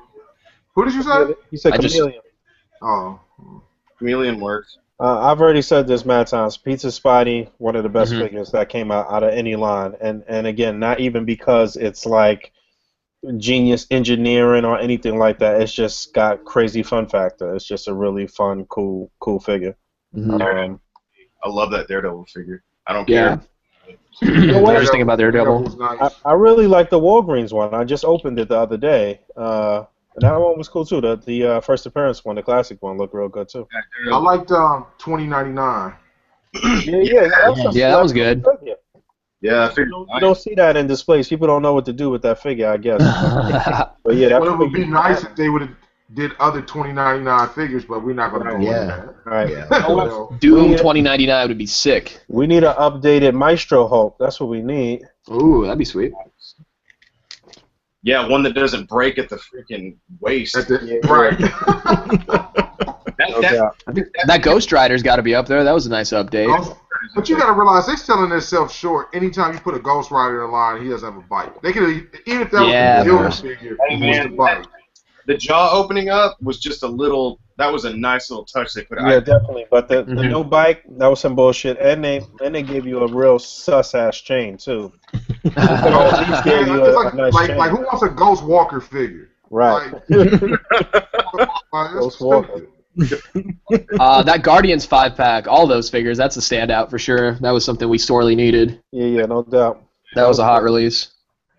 Yo, you know what I just opened recently too? I'm mad behind on that shit. I just opened the SDCC Doctor Strange box set, and the Astral Form Doctor Strange is mad nice. I like that figure a lot. Brother Voodoo was the shine piece though, in my opinion. He was really good. Him and Dormammu looked nice too. Was okay. I didn't get that one. I wanted Brother Voodoo the most, man. If somebody would do a damn photo with Brother Voodoo and Gambit, if somebody would read a damn comic. You got me there, bro. It's one of the best storylines, man. I mean, it's like a Cajun down in the freaking swamps with Brother Voodoo doing magic. Well, you know what it is? The Brother Voodoo that we got in this box set is him as the Dr. Voodoo. So it's a kind of sort of updated Yeah. design. It's the Sorcerer Supreme version. Classic design. He's got the paint on his face and all of that, so it's not really ideal for what you're talking about, I guess. Well, I mean, the head pops off. True. You gotta use what you got. Takes a little.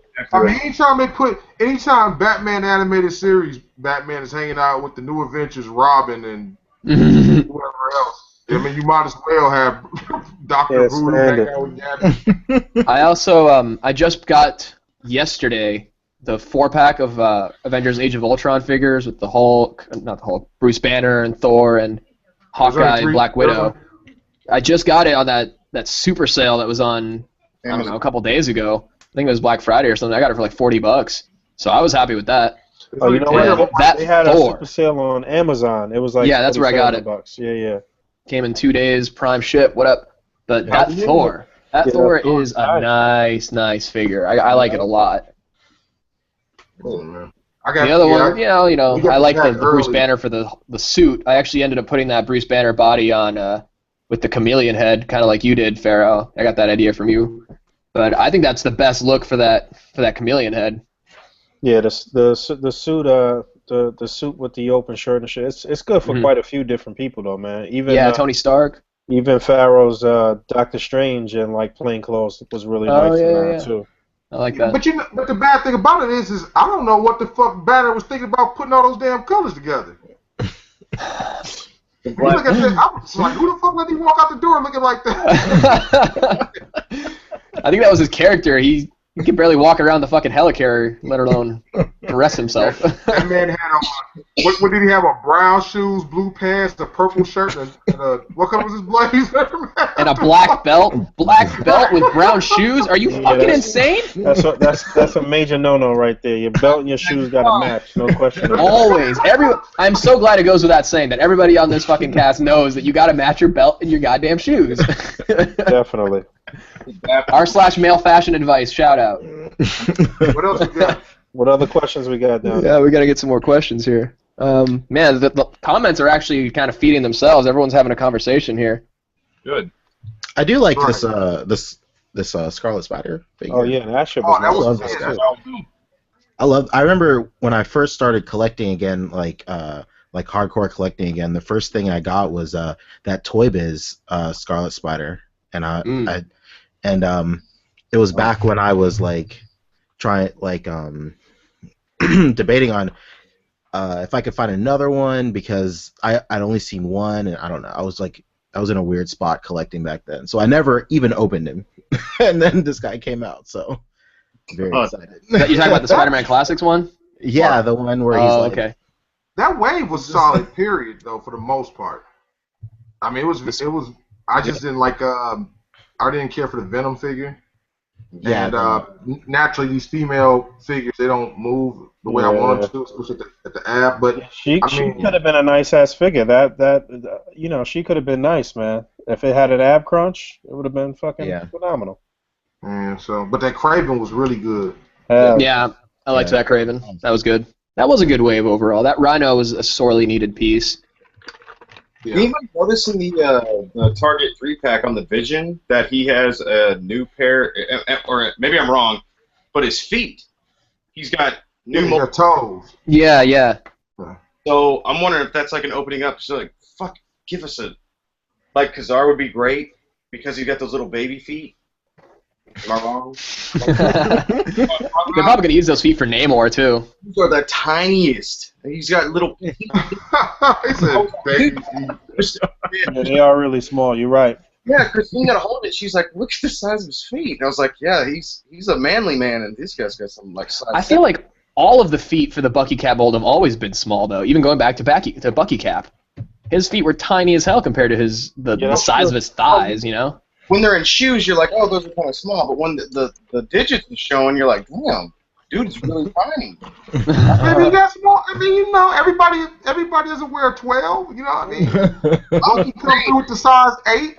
A super soldier probably does. Come on, man. A normal foot is not going to be like this. It looks like a hand on his foot.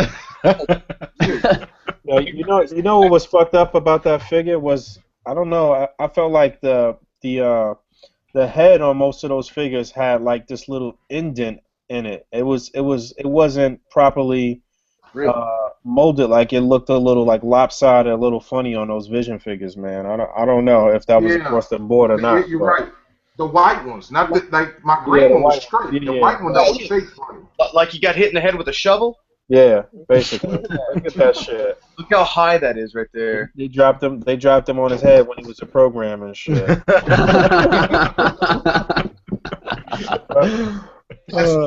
That shit looks nuts. You don't want to take no close-up pictures of him because he looks fucking retarded. Yeah, man. He was only 7 months in the womb when his mom fell in the shower with him. Yeah. I want to just say this quickly. I think that Hasbro has the worst marketing ideas when it comes to like multiple figure packs for the most part. Now, I'm not talking about team shit. They get that right.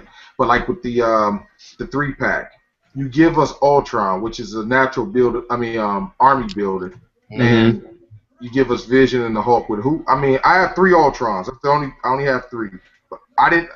It's just fucked up. Why wouldn't I get Ultron and 2 other people that I can actually build? Like with the Hand Ninja and the fucking Shield Agent. That was the most they ever did. Yeah.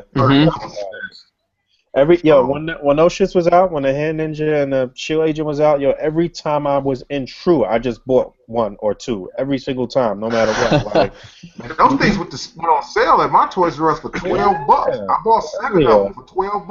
Yeah, they went down. Damn. $19.99. That's when they were like $19.99 out here. You couldn't beat that shit. $20. All right, I'll throw $20 down on this every time I see one. No question about it. So, I don't know what they think. It's weird. I think it's stupid. I feel like Hasbro thinks that you're gonna buy the 3-pack or the 4-pack or whatever just to get the army builder. Ugh. They want you to do that. They did it with Coulson and they did it with Ultron. At this particular point, the people, Dwight Stahl and whoever, you know what it is, Sue? What I've noticed, what it looks like is that Dwight Stahl seems to be the only person that's hanging around. Like every time at Comic-Con and these different places, there's some new people with him, except the one dude that's been painting with them for a few years. I forget his name. He's like a short, curly-haired dude or whatever. But the other people for the team for Marvel Legends, that shit seems to be like a revolving door. So I don't know. High turnover rate over at the Marvel Legends studio. Right. You know what I'm saying? I don't really know what's going on. There was a chick. There was a chick who was working for them. I guess like 2 or 3 years ago, and this is when they were trying 3 years it was. I think this is when they was trying to push that those fucking what were those shit? They was like little like beans or something. Some shit, yeah. They look like, damn, I can't remember the name of them though, but they look like little capsules. Right. And I have some of those. I don't know why. Oh man. And this chick was, I guess she was part of that team development or whatever. And sure enough, the next year at Comic-Con, she was not there no more. Hey, that shit was Hey, that shit set those stores forever, man. Hell yeah, you kidding? What was they thinking putting that shit out? Come on now. Was it these weird things right here? Yeah. Yes, exactly. What do you call them? What's the actual name? Trash. Shit idea. I think it's. I don't know what the hell these things were, man. Stupid. I remember those. They were like beans or something, right? I don't even know what the concept is. Like, what is it? Is it a game? Is it like what? There was nothing. Weird collectibles, I guess. Yeah. Mighty Beans. Someone just said it in the comments. It's Mighty Beans. With a Z. See, I said jelly beans. Oh man. Oh dude, I remember the commercials for those things. I always thought they looked stupid. Thank you for the person who gave us a name, but I'm also mad at you for even fucking remembering what the fuck was. Basically. That's the thing, though. They were wrong. The Mighty Beam. This There you have it. And what the fuck did they do? Nothing. They don't spin. They don't do This is shit. the Mighty Beam. This Billy, is I bet you spend most of the time picking that shit up off the floor, don't you? You stand up. Oh, they're so novel. I need them now. They're so novel. So much novelty. Hey, they stand up. Wait, Stand up. do they open up? Do they open up? No, it just stands there and looks at you. See, that could have been like a nice pill. It judges you. or some It shit. judges you, saying, "How did you spend your money this way, you idiot?" Look how It's much drunk. wasted. I remember around the time I saw those on shelves, I used to see like these little dudes, and I only got a chance to pick up these two, but I love these for displays because like I have my 6-inch figures fucking with these dudes in displays, Yeah, and it's great. I've seen people kind of do perspective shots with those. I think John Connor had used some of those one time in a display, and he had the Watcher standing over like a Hulk and a Thor kind of Yeah. fighting, and that shit looked That's awesome. ill. It was a nice Yeah, perspective he shot. did another one too. John Connor did I think it was the Hulk fighting somebody on one of those little figures. I don't know. He had did a real nice display. It was one of my favorite pictures. But yeah, we could do some things with them. Yeah, definitely. They're not crazy detailed, but you could definitely pull off some stuff. What They're else we more got down in the detailed than the, comments? Build a bead. Any other questions out in the comments, Fabio? Someone just asked, "Are any of you guys into Gundam?" I am not into Gundam, but I own one Gundam, and it is shit. I don't know. He got these big red wings. Gundam Destiny. I have a metal build Gundam Destiny thing. The only Gundam I bought. I'd like. When I had first got back into collecting, you know, before the whole YouTube thing and all of this stuff, I was kind of like finding my way and what I wanted to collect. I was doing some building some Gundams. I couldn't paint for shit or whatever, but I was buying some of the kits or whatever, and you know, I just thought they looked cool or whatever. But I haven't since then. That was like almost over probably 10 years ago or whatever. But I do appreciate how they look. Anytime I'm at Comic-Con or Toy Fair or something like that, and I look at them in the cases and shit, like they always look really dope. But like, to me, Gundam is like a property that's like, it can be really confusing, like Transformers. Like if you don't really know your shit and know the scales and stuff like that, like it's very confusing to follow along with them and shit. So you know, I admire them from a distance and shit like that. I can definitely tell that some of the metal build ones and some of these other ones are phenomenal figures. You know what I'm saying? But I couldn't get into them now at all in any way.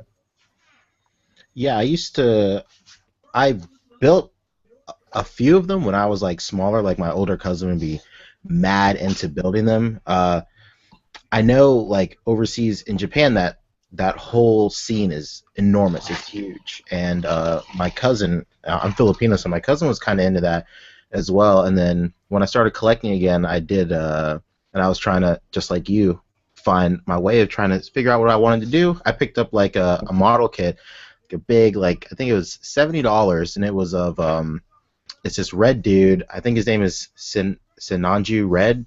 I don't know. He's pretty iconic looking. But I spent like 3 days building that guy, and he was really well articulated and stuff. But like, I did not. I mean, I got the stickers and stuff on it, but I was happy when it was over. Yeah, that shit it's a task and a half, no question. Yo, actually, Emia's roommate Brian is big into the Gundams, and a couple of years he's entered his I guess like custom painted Gundams in these contests that they have for New York Comic Con, for like, you know, amateur people will paint up, you know, different custom painted Gundams and enter them in or whatever, and they'll be giving away some fucking crazy prize packages at those cons and stuff too. So you know, like I said, I admire him from a distance. Looking at some of the stuff that he has is pretty nice stuff. So, and seeing them painted and everything is really cool. Well, I've mentioned it on past shows, but I grew up watching Toonami. That was one of my first forays into anime, and to this day, I don't really like anime all that much. I've just kind of grown distant of the storytelling style, I guess you could say. But I mean, I had great memories watching Toonami after school and watching Gundam Wing and Dragon Ball Z and Samurai Jack, whatever other stuff they had on. So I remember being, I want to say like between 3rd and 5th grade, I would go to like Toys R Us or whatever, and they used to have, Bandai used to put out these domestic releases of like completely built Gundams. They were just like action figures. They were probably like 5 inches tall. So I had, you've seen those, right, Pancho? I'm not crazy. Mm-hmm. Yeah, I've seen them. Yeah. I forget what they're called and what like the exact series was. Like to this day, I kind of wish I'd still kept them because I had the Burning Gundam from G Gundam with the horse, like the unicorn Pegasus thing. I don't remember what it's called, but I had that set. So I was really stoked on those when I was a kid. I had like a couple of Battle Damage Gundams. There was like a separate series of like Battle Damage Gundams. I remember seeing the Battle Damage ones all the time. I remember that series fondly. Those are the ones I used to have, but I never kept them to this day. I really wish I had along with my Legends, but yeah, those were the only Gundams I really had. Aside from watching the show, a similar show was Zoids that I was really into for a little bit. I would wake up like super early before school when I was a kid, so I'd be up at like 5 or 6 a.m. and then they'd have like the first programming block right after Adult Swim ended, and it would be like an unedited, like unrated, I guess you could say. I don't know. They wouldn't bleep out the curse words for like Zoids and Gundam and a couple other shows, so I would watch that shit. I dug Zoids. I also really enjoyed the Unicron trilogy of the Transformers shows, like Armada, Energon, and Cybertron. So I had a few of the toy lines from that. I'm just kind of speaking about like giant robots in general at this point, but that's what I had. I don't have them to this day. Maybe a couple Transformers actually. I've got a couple of like some of the old generations, or like Transformers Classics is what they were called actually. So I've got like a few of those still, but nothing big. So the only figures you have are domestic figures, though, right? No, I've got a couple imports. I've got like the Figma Samus and Link. We gotta get you off this shit. I gotta just. Oh, I mean, you're sending me that model kit. I'm gonna get the fuck around with that a little bit. we gotta get you break you out of this shit. Do you like Transformers, Fabio? I did as a kid. I'm not a big fan of it growing up, or these days. I did grow up before I had the Unicron trilogy. I was born in Venezuela, so I watched a lot of like translated animes Send me in your Spanish. Address, and I'm going to send you this. What is this? Oh shit! I'm going to send you this masterpiece. Okay, I'll fucking take it. I mean, I love playing with Transformers. That's what I used to do. Is I would just watch the show and then like pose the figures and like transform them back and forth along with the scenes in the show. When they have like the big Transformer sequence and it's like the big animation where they're all. Pharaoh's ruining. That's gonna open up the floodgate for you because it's mad. Masterpiece is coming out this year. Once you get that shit, you're gonna want to go back and get. I've seen them. Autobots. I've been on the fence about him forever because I see, the Masterpiece Optimus Prime that came out at Toys R Us a couple of years ago. I've seen the Starscream, I think, earlier this year. I was really, on the fence about that Starscream. I caught the Starscream, my man. Shout out to my man Dave BX. He actually caught 2 of them and picked up one for himself and one for me. I haven't seen it in store since then. But damn, what the hell was I going to tell you? Oh, the knockoff Transformers that are out right now are fucking as good as the Masterpiece ones. Yeah, we talked about that at Polygon last week. Shit, hold up. It's a weird thing for me because I know that I have a connection to these characters, but it's like I can't take on another toy line, man. You'll kill me. This is a knockoff right here. So for the price that you would pay for one official Masterpiece, I got this one and I can't remember the name of it. Yeah, that's nice though. But yeah, this shit is very official. It looks just like the official release. It's good money. And that comes with separate stickers you got to put on there, right? Nah, this is official bootleg right here. Everything's on there, baby. Official bootlegs. What else we got? Yeah, Any more? Yeah, let's get a couple other questions going here. How do you guys feel about the Hanna-Barbera heroes like Blue Falcon, Dino Mutt, all that stuff? Space Ghost. I hated Hanna-Barbera. I'm sorry. I'm out. Oh yeah. Hey man, Fuck what he's talking about. That shit, Thundar the Barbarian? God damn. Thundar the Barbarian, my man, right here. Hey, Thundar is my most, man, I'm telling you, I can watch Thundar over and over again. What's it? Billy, I know you watch Thundar. I watch Thundar, but man, if it ain't Johnny Quest, it's crap. Oh, dude, I was just gonna say that, Billy. You're killing me, Billy. I was just gonna say, above all else, Johnny motherfucking Quest. Okay, I could fuck with a Haji figure. That'd be Haji, my man. Oh man, to be young again. Figure, you're gonna have. Do you know how many scenes are gonna be with him blowing something up? No, I mean, I'm not trying to. You know what I'm saying? I ain't trying to be that dude, but I could see. You had a white character on there named Race. Right. Race Bannon. Hey, Race would knock a motherfucker out though. Oh, dude. You guys, I gotta stop for a sec because you guys are giving me feels like no other. To be young again and not know racial stereotypes when you see them. Oh my god. That's crazy. They were all good. What about Birdman? I really want to update Thundar figures because I'll take the cast of Thundar. If they give me a Gemini as well, man. Oh god, I mean, we got the Space Ghost, but I was really disappointed with that figure because it's just like it was trash. I swear. He can't do this. What is good as Space Ghost? He can't touch his He needs those like fingers, man. I was like, That's for what's the monkey name? Gleep or whatever the fuck that damn monkey name is. That's what that's for. You guys remember Birdman? Yeah. I like Birdman. Birdman was the shit. Not Harvey. Blue Falcon was better than Birdman though. I got a homie that I grew up with. We used to call him Birdman. Now just Harvey Birdman. I wonder why'd you call him Birdman? That's a story for another podcast.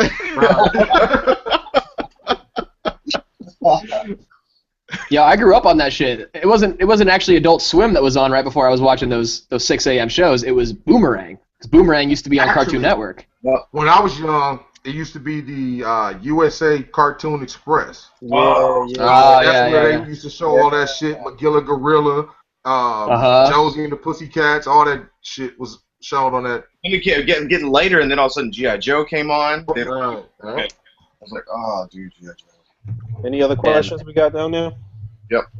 Here's an interesting one. Do you guys think there's too many superhero movies coming in 2016? We talked about all those trailers at the top of the show. Are we getting too much? Are we getting oversaturated? Is the superhero movie bubble about to pop? No, I'm just saying. It's an interesting thing, you know? The question. All right, we are getting a lot of superhero and comic book stuff, but who the hell gives a shit? We're getting right now. I mean, there's just that sentiment that there's this bubble that's about to pop, and these superhero movies about to jump the shark, and no one's going to care about them anymore. Too good to be true. Yeah, but it won't matter to me. I go back to reading comic books. It won't matter to a regular diehard. You know what I'm saying? Listen, as long as those movies pull in $100 million or plus, they're not going anywhere. Yeah, I mean, everyone talks about that type of shit, but I think, in my opinion, the fantasy realm of movies is what really keeps shit moving, man. I mean, nobody's paying $100 million to go see Bette Midler and some other old bitch. Just say Bette Midler. No, I'm just saying, hey, right here, it's the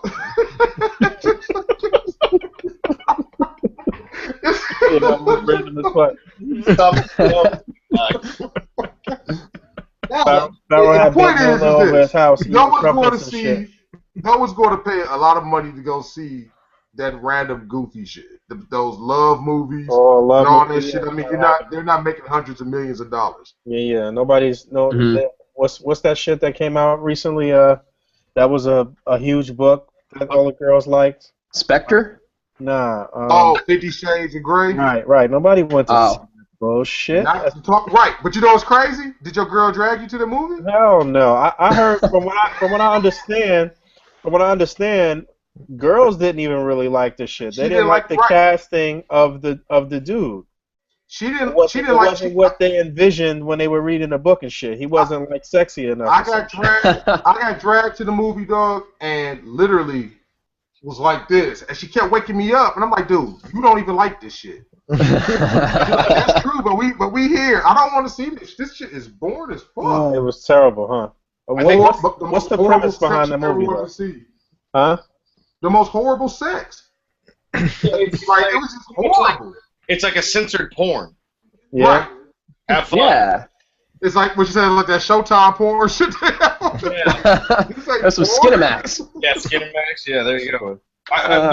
Back to the question at hand. It's like if you have to ask yourself if there's too many comic book movies coming out or superhero movies coming out right now, go rewatch the Civil War trailer, and that should answer the question for me. I watched it, like, holy shit, what an amazing that was incredible.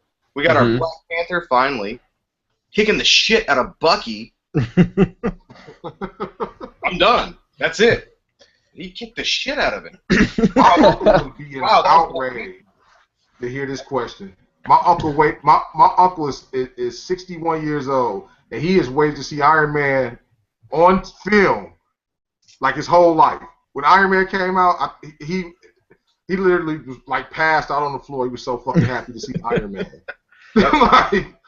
That also means that your uncle was actually a true comic fan. Oh yeah.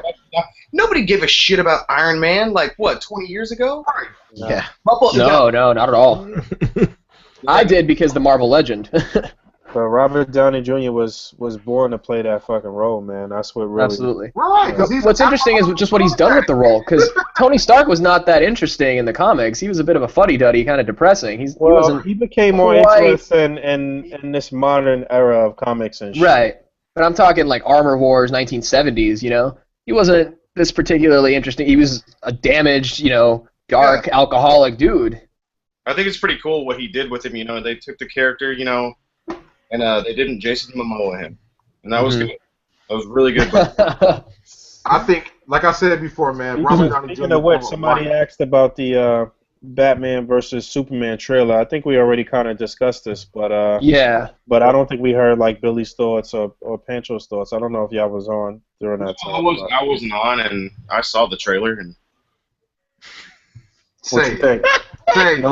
No fucking Say. off. It was a trailer. It existed. It had a beginning, middle, and end. I'm glad y'all saw that trailer. I'm glad y'all saw Awesome, the yeah. whole damn movie. Like, am I wrong that we saw the entire movie?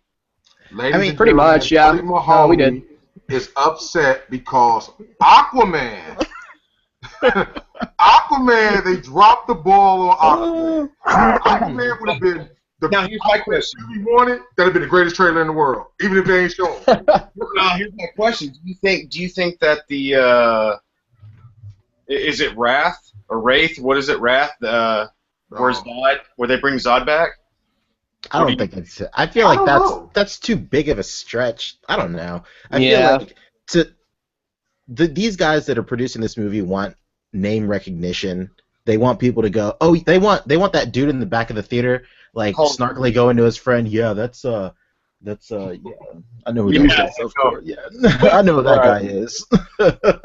That's totally true. It's That's a funny great that point, you Pancho. say that because we all that person. When you see a movie with a girl, you explaining shit all the time.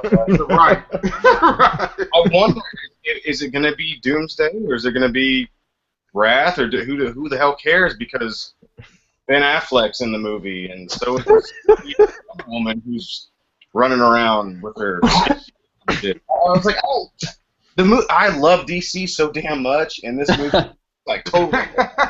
When I see Jesse Eisenberg as Lex Luthor, Right. Yeah, that was what we're in right now, everybody. Wait, Billy, let's be real. I think you're just mad because you no longer look like Aquaman.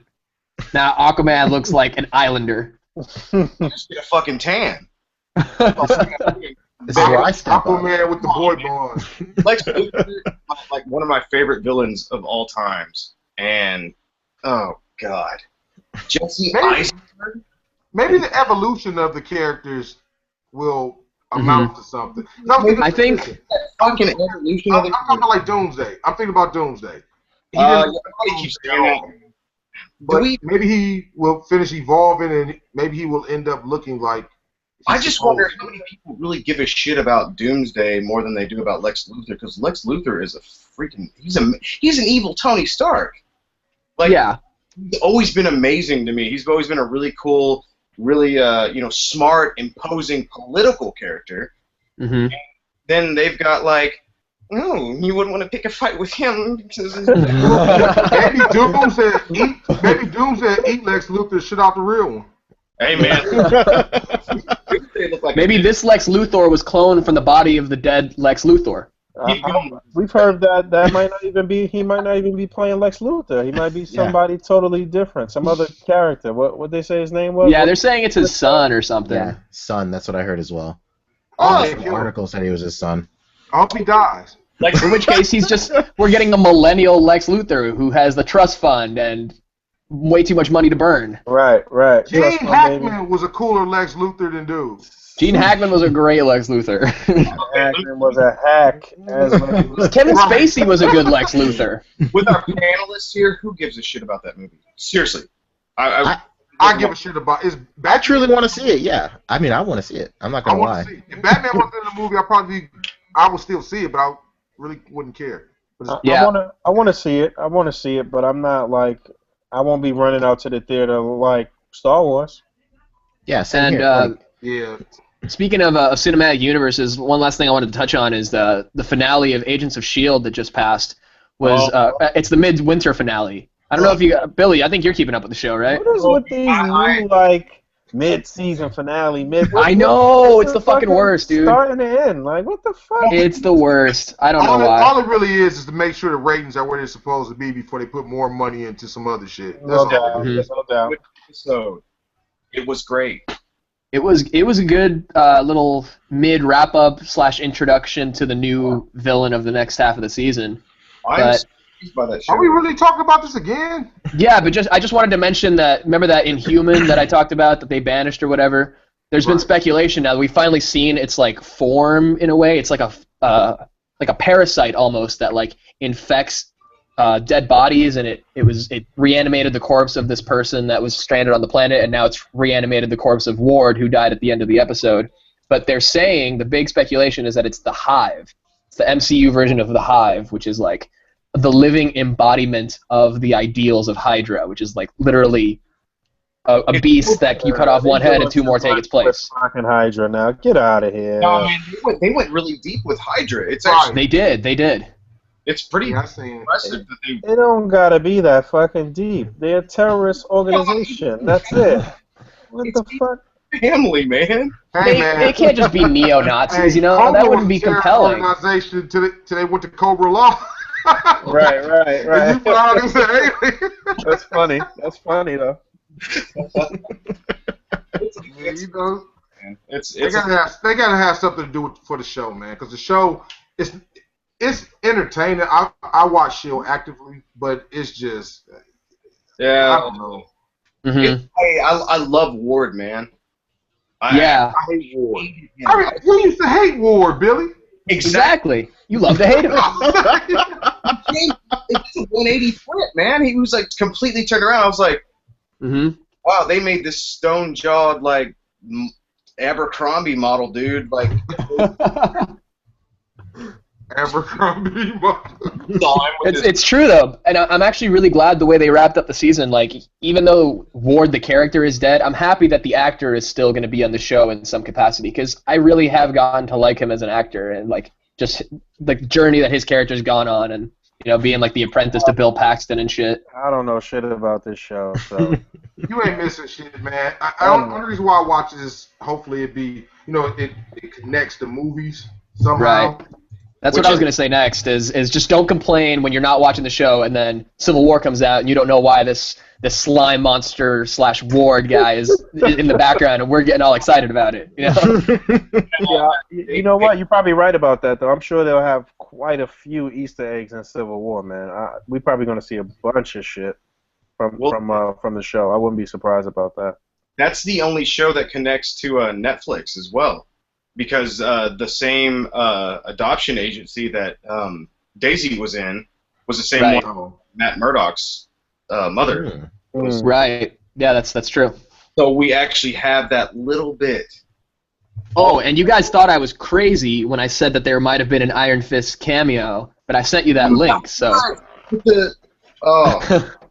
It's hard to say exactly what that was, but. We know that they're going to come out with the show, so I mean, it was really quite possible that you've seen it. Yeah, no question. I mean, you fuck with Nectar tough, so your judgment is a little flaky to me. So when you say right there, motherfucker, right there. Oh, killing me. Yeah, you can admit you finished Jessica Jones, right, Pharaoh? Yeah. Just finished it yesterday, actually. Just to let you know, there was the one police officer that also connected, Jessica Jones and Daredevil. His name's Mahoney. And I like the fact Mahoney! I don't know. Oh my God. I did like the fact that Rosario Dawson showed up, so it was that was cool. Yeah. Like, okay, yeah. Is she supposed to be the love interest in Luke Cage? Am I right? No, Jessica Jones is the love interest. Well, no, but I don't want to spoil stuff for people, but Then don't. I don't know. So Daredevil don't smash? I thought all that work Daredevil been putting in, he ain't gonna get no. He's with the secretary, right? Fuck the secretary. Exactly, he did. That's the pale chick from True. No, I thought he fucked around with Rosario Dawson's character. Daredevil smashes a lot of stuff. He does. That's what's up. Man. But I don't know, man. Luke Cage come through. They like Luke Cage, a big dark-skinned dude and shit. Yeah, and I really did enjoy the way that they set the breadcrumbs for the season 2 villain, and how she flat out just says like, yeah, one big bad at a time, please. Because that's classic Hollywood writing. It's only like the one big bad each season, but I think it's interesting enough, for next season what they're gonna do with all this, genetic splicing and this weird organization or whatever that took Nuke in or Simpson. Well, I just want to say this before we move on.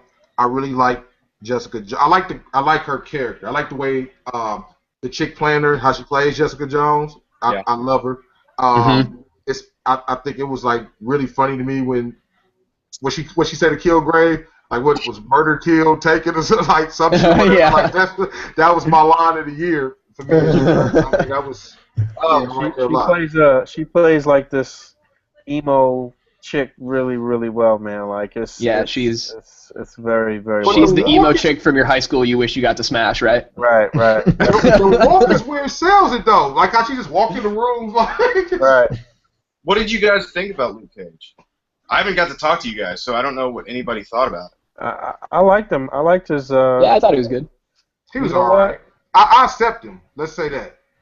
I accept him. Hopefully he gets better. I was talking to my man Dave too, and he was like that he liked them as I don't even think he finished yet, but he was like that he liked them as Luke Cage, but he expected him to be a little more in shape, a little more buff. Like the dude is obviously a big dude, but like what I told him, I'm like, yo, this is Netflix. It's not like a Hollywood big budget movie where they put you on a specific workout regimen. They're like, yo, you're gonna look like a comic book character by the time the movie drops and shit. Like, they got Chris Evans and these dudes on a crazy probably diet and workout plan or whatever the case may be. Like, this is Netflix. They're like, motherfucker, work out on your own and we'll see. It's only the beginning, man. I mean, you gotta realize all this shit is when you really put in perspective. Luke Cage.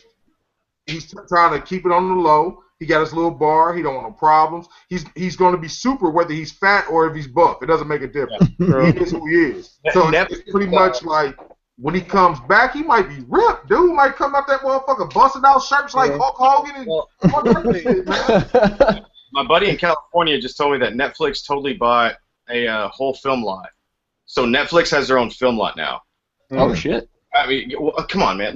Yeah. When we look at all the stuff that they're doing now, from the Marvel stuff to, Orange is the New Black, House of Cards, they just officially bought their own film line. Yeah, that means they're getting paper. That means they're making money, no question about it. Man, $10 a month and millions of homes, of course they get paper. Well, Daredevil alone smashed the shit out of everything else, man. They never release the ratings for Netflix stuff, and then when Daredevil hit, they're like, you know what? Let's.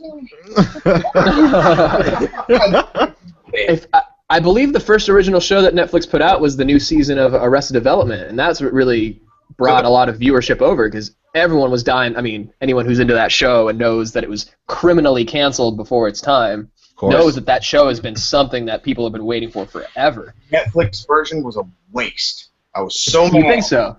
Yeah, okay. 3 episodes. 3 episodes. That was all I could take. Wow. I watched very the whole different. It was interesting. It was very different, that's for sure. Tobias episode, and I'm not going to get into that. That's a whole other thing. I'll discuss later about that. But yeah. You're an anus tart. You don't know what you're talking about. I don't know, Netflix has been doing pretty good. And now rip it. They've been doing pretty good with their shows. So, Chris, we got up. No more questions? Is that it? I think, yeah. I mean, we got a couple of like last questions here, but I think we can probably start doing the wrap up here. Just throw our handles out. Let's go on and get these questions out the way, though. Yeah, I mean, we got a couple questions. Well, we got one at the bottom here, but I don't really think we want to answer it. I don't want to talk about these dudes. Who? Ask it. What is it? I can't see it, so I don't really know what's going on. I can't see the questions either. All right, Avenger Vasti. We had him featured on an A.C.B.A. Saturday this past Saturday. Mm-hmm. What's your guys' opinion on all these fake wannabe A.C.B.A. Instagram accounts? Fuck that. Straight to the point, right? See, I don't really want to talk about it because there's nothing really to say. You know. I mean, I'm not going to point out anybody. All I want to say about it is that you answered your own question. I really like all. You have to say what's going on with all these fake. You've already answered your question. I mean, it doesn't bother us. Whatever. I'll give it to Pharaoh. Pharaoh nailed it. There you go. Yeah, it's one of those things that just like it happens all the time. Like there's all these accounts, not necessarily like rip-off accounts, but there's all these just toy group accounts just spawning, week after week, and all of them are feature pages, and they all want you to hashtag them. They're all playing the same game, and it's no. Once you come up with something, it's good when everybody else wants to do it. Period. It doesn't matter how bad they talk about the originator.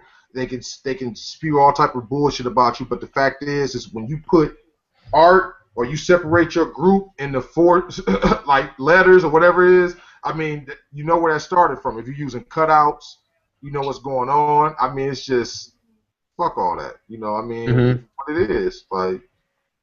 Nobody. It's not gonna stop. It's just the nature of Instagram. Excuse me. It's just the nature of Instagram. Products. Yeah. Period. Look. That's true. I mean, it's the nature of everything, man. Marvel Legends came out with a bunch of articulation. Everything's articulated. That's part of the reason why we wanted to do a podcast too, because we have so many affiliates like El Sinestro and Two's Company 3's a podcast, and I listen to Glenn Webb and Craig Warwick's Articulation Assembled. I love podcasts, so it was natural that I said, okay, well we should probably do one too, because there is a market for this. Yeah, I want to say this though. The people that's here on this podcast are. Everyone here tonight are actually A.C.B.A. admins and are core members of A.C.B.A. Like, everybody that's here right now on this podcast, pretty much no decisions get made as far as anything goes without input from these people that are here.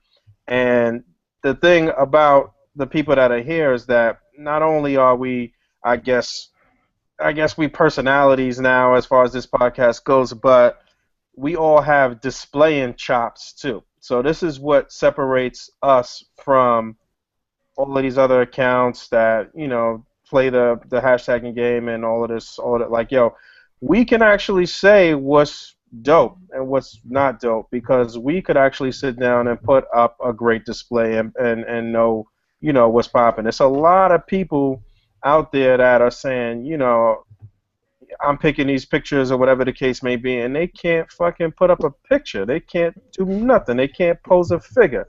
So at the end of the day, we're gonna always be looked at as we're gonna be the go-to guys for hate. We're gonna be the go-to guys for love. We're gonna be the go-to guys for everything. It's that's just the nature of it because we the best thing moving, and people are gonna say and feel a certain type of way about me saying this, but I take, our figures has always it's pretty much put out the same analogy as like I'm never gonna say that we are not the best. I'm always gonna say we're the best. We're the best doing it. It's like a sports team. You're never gonna talk down about your sports team. Like that's just what it is. People are gonna say that, we arrogant or we full of it or whatever the case may be. But like, we're not just saying that. Like the proof is in the pudding. That shit is the truth. Yeah.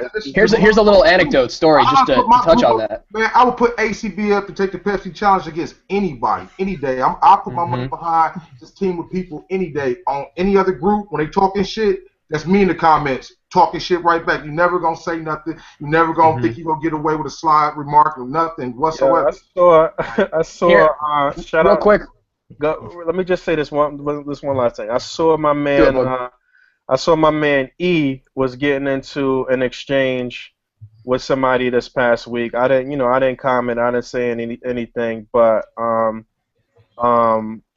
somebody had commented. They made a comment to say somebody from within our community commented on their post and said, that's some great A.C.B.A. or whatever the case may be. And the dude wrote back, this is just figure photography. It's not any lame-ass A.C.B.A., whatever the case may be, right? So my man E commented on this shit and was like, listen, like, I'm not really understanding, why you would say something like that. It doesn't really make any sense. Like, and he was asking him. He said, what is it? What's the problem? He's like, well, it's just the core members of the group. And he's like, all right, well, who's the core members? Who are you talking about that you feel like, is making a problem? He's like, it's a cultural problem over there. And I'm laughing to myself, like, what problem is he talking about? What cultural problem is he talking about? Like, first of all, the fact that we have rules. Not right, that's part of it. Is the rules portion of it. But like, none of us ever, get into disputes or talk with people about shit. Like, we keep it 100% professional all the time as far as the core members of A.C.B.A. go, as far as the administrators go. We have 24, 25 administrators. I rarely ever see y'all comment on shit, do anything out of character or crazy. Like, you know what I'm saying? So, like, I'm saying all of this to say there is these people like to perpetuate this bold-faced lie about A.C.B.A. and about how we conduct things in a group and how things go, and it's just not true. It's just not true. We're not jumping down anybody's throat. We're not telling people their shit is trash in a group. Like, the group is very laid back. It's a very helpful environment. The difference is that we don't settle. That's it. Like, we just trying to put out the best possible A.C.B.A. that we can, and just really pushing the limits of display art, and that's it. That's really all it is. So anything that's anti that, to say, well, it's just rules, I can't fuck with rules, that's bullshit. You're full of shit. Get the fuck out of here. Like, that's just what it is. We're not about to address people, and like, it's no need for that. We the best doing it, and we're gonna continue to be the best doing it. That's it. Period. And so, just a quick little anecdotal story. I went to this local toy show that I go to all the time, where I get all the for Frankenstein, and I was wearing this shirt, in fact, and Diego, the DMC, shout out, was coming to meet me to drop off a Force of Freedom Rambo that he picked up at SDCC for me over the summer. So I was waiting for him in the parking lot, and I'm out in the front where the hot dog vendors are and stuff. I'm just sitting there waiting for him. And I hear a couple dudes in the background. They're like, hey, you see that guy with the NWO style shirt? I'm like, I heard NWO. I'm just going to peek my ear over here real quick. And I heard them just talking, mad shit. Like, oh, yeah, they're those guys that, like, that criticize your posing and your lighting and all that stuff. And I'm sitting there like, well, yeah, what about it? And then I meet up with Diego. I get my thing. And I walk right by him as I'm coming back inside. And I hear the guy say loud enough for me to hear. He's like pretending to look at his phone. He's like, "Oh, needs better posing, needs better lighting and shit." And I'm walking, and I'm like shaking my head, like, "What is this guy's deal, man? Like, what do you have to gain from doing shit like that?" And then as I'm walking away, I hear him talking to his buddy and the guy that he was telling all that stuff to, And I hear him say the last thing as I'm walking away, yeah, but they do take pretty good pictures, though. And I'm like, ah, shit. I wish I was kidding about this because it is so funny. That is 100% what happened. Good. Well, just to say, if you ever run into Pharaoh Black and you over here indirectly talking, I'm going to come and ask you what's happening. That ain't gonna. I'm not telling you I'm not gonna be internet thugging. I'm just saying I'm not walking past you. If I hear you're Twitter posing, I'm gonna ask you what the fuck you talking about. In those words, what the fuck are you? What are you talking about? So if you really don't want it, don't start it. Like same. I'm echoing the same sentiments. I never, ever do the internet tough guy shit. You know, I've heard people say certain things. Bug acts like he's tough. I never act tough. Like, you understand what I'm saying? Like, I am who I am. I am tough. There's no question about that. But I don't have to show my gangster or display any of that. Like, I'm a laid back dude. I like to have fun. I like to laugh, whatever the case may be. But like, don't get it confused. Like, I'm never gonna disrespect you over the internet. I'm not gonna, talk about you or put up memes or any of that nonsense, not anything like that. But there's no question about it that if you're disrespecting me or the people that I'm cool with to a certain extent, if I see you, I'm gonna ask you what's going on. I'm definitely gonna approach you. There's no question about it. Just as a man, like, you're not gonna disrespect me. I had a conversation with somebody recently, and dude was just going off, going crazy, being, mad disrespectful, and I said, listen, man, like, just remember that I wasn't disrespectful to you, so that when I actually see you, I'm gonna ask you again, what's up?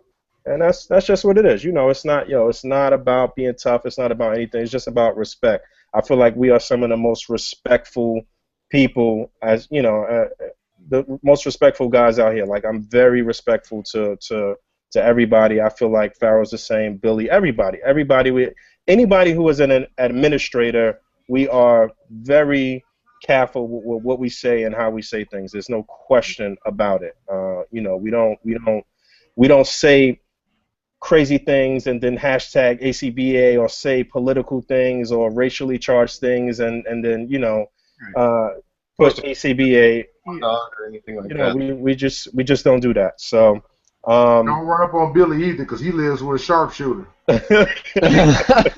Right. So, but that's pretty much it though. We don't wanna get too deep into that. Like, at the end of the day, I am actually happy for the state of displaying, regardless of anything. If whoever's doing whatever's happening, I'm happy for the fact that this is a popular thing. There's no question about it that we are the ones who have helped to popularize this, and other people have gone in their own directions and run with it and doing their own thing. But I'm happy for the overall state of where displaying is and where it can go, period. No matter who's doing it, and it doesn't matter, really, at the end of the day. There's going to be levels to everything. There's going to be people who are, novices, intermediate, pros, whatever the case may be. But as a whole, in the community, there's really no reason for anybody to hate on anybody else, really, at the end of the day. So, nah. And look who wrote. You see who Put the Henny down, man. I know what you doing over there on a Sunday night, drinking up all that Hennessy, motherfucker. You did good. But yeah, man. We not about that. Mm-hmm. Rivalry bullshit. There's nobody rivaling us, so there's no reason to even take care of our own. No, man. Listen, what a lot of people don't understand is, and this is just going back into like things like getting certain figures first and everything. It ain't got nothing to do with no sponsorship. It ain't got nothing to do with buying no shit from overseas. Motherfuckers get a plug. They plug everybody. People can. I mean, you have a lot of people down talking shit about certain things. All you got to do is just come and just be active. That's Ain't nobody, Put up or shut up, exactly. 100%. Put up or shut up. Most of the people who do the shit talking have never even, posted a photo and gotten any sort of response. Or have been in a group. I see a lot of people that talk sideways about A.C.B.A. and have certain things to say about A.C.B.A., but they've never been a part of the group. They've never, and I'm quick to chop it up with you. I say, yo, listen, I call you up. Let's talk. Like, you know what I'm saying? Like, I feel Mhm. like if more people did that and didn't have this barrier of the internet and actually just had a one-on-one with more people, things Mhm. would be way better. But some people like to continue to Mhm. It's perpetuate okay to the be bullshit. sensitive. So It's okay to be sensitive. If you're sensitive about people saying, critiquing or criticizing what you do, it's okay to be sensitive. Don't come off like you Mhm. tough or it's like it doesn't bother you. I Oh, mean, man. you really like seriously though. That's one of the biggest problems Yeah, that a yeah, lot of yeah. people are really I'm sensitive about sensitive. things. Yeah, man, you know It's the that. PC culture we live in, man. To quote South Park, the entire world is not a liberal arts college. Grow the fuck up, you know? Right? no doubt. Like Get some you thick just gotta skin. you just gotta if you really there, you use the group like the tool that it is. You'll get better. You'll like what you're doing. You'll like your art. You like your pictures and your poses a lot more. So use it for That's what it it. is, man. That's Stop it. going against the Mhm. grain, man. Stop fighting it. Just be cool and come fuck with us. That's it. Mhm. Pretty much. And with that said, I think we're ready to wrap it up here. Yeah, No I'm hot. doubt. I'm ready to go. Yeah, we got about 5 minutes here. Boog, why don't you go and give yourself your outros, plug whatever you want to do, and then we'll just go in order from there. Yo, so thanks to my guys here for hanging out. I just want to encourage everybody, like we said, come out, join the A.C.B.A. Facebook group. We're doing some phenomenal things over there. It's a great learning process. It's a great experience, in my opinion.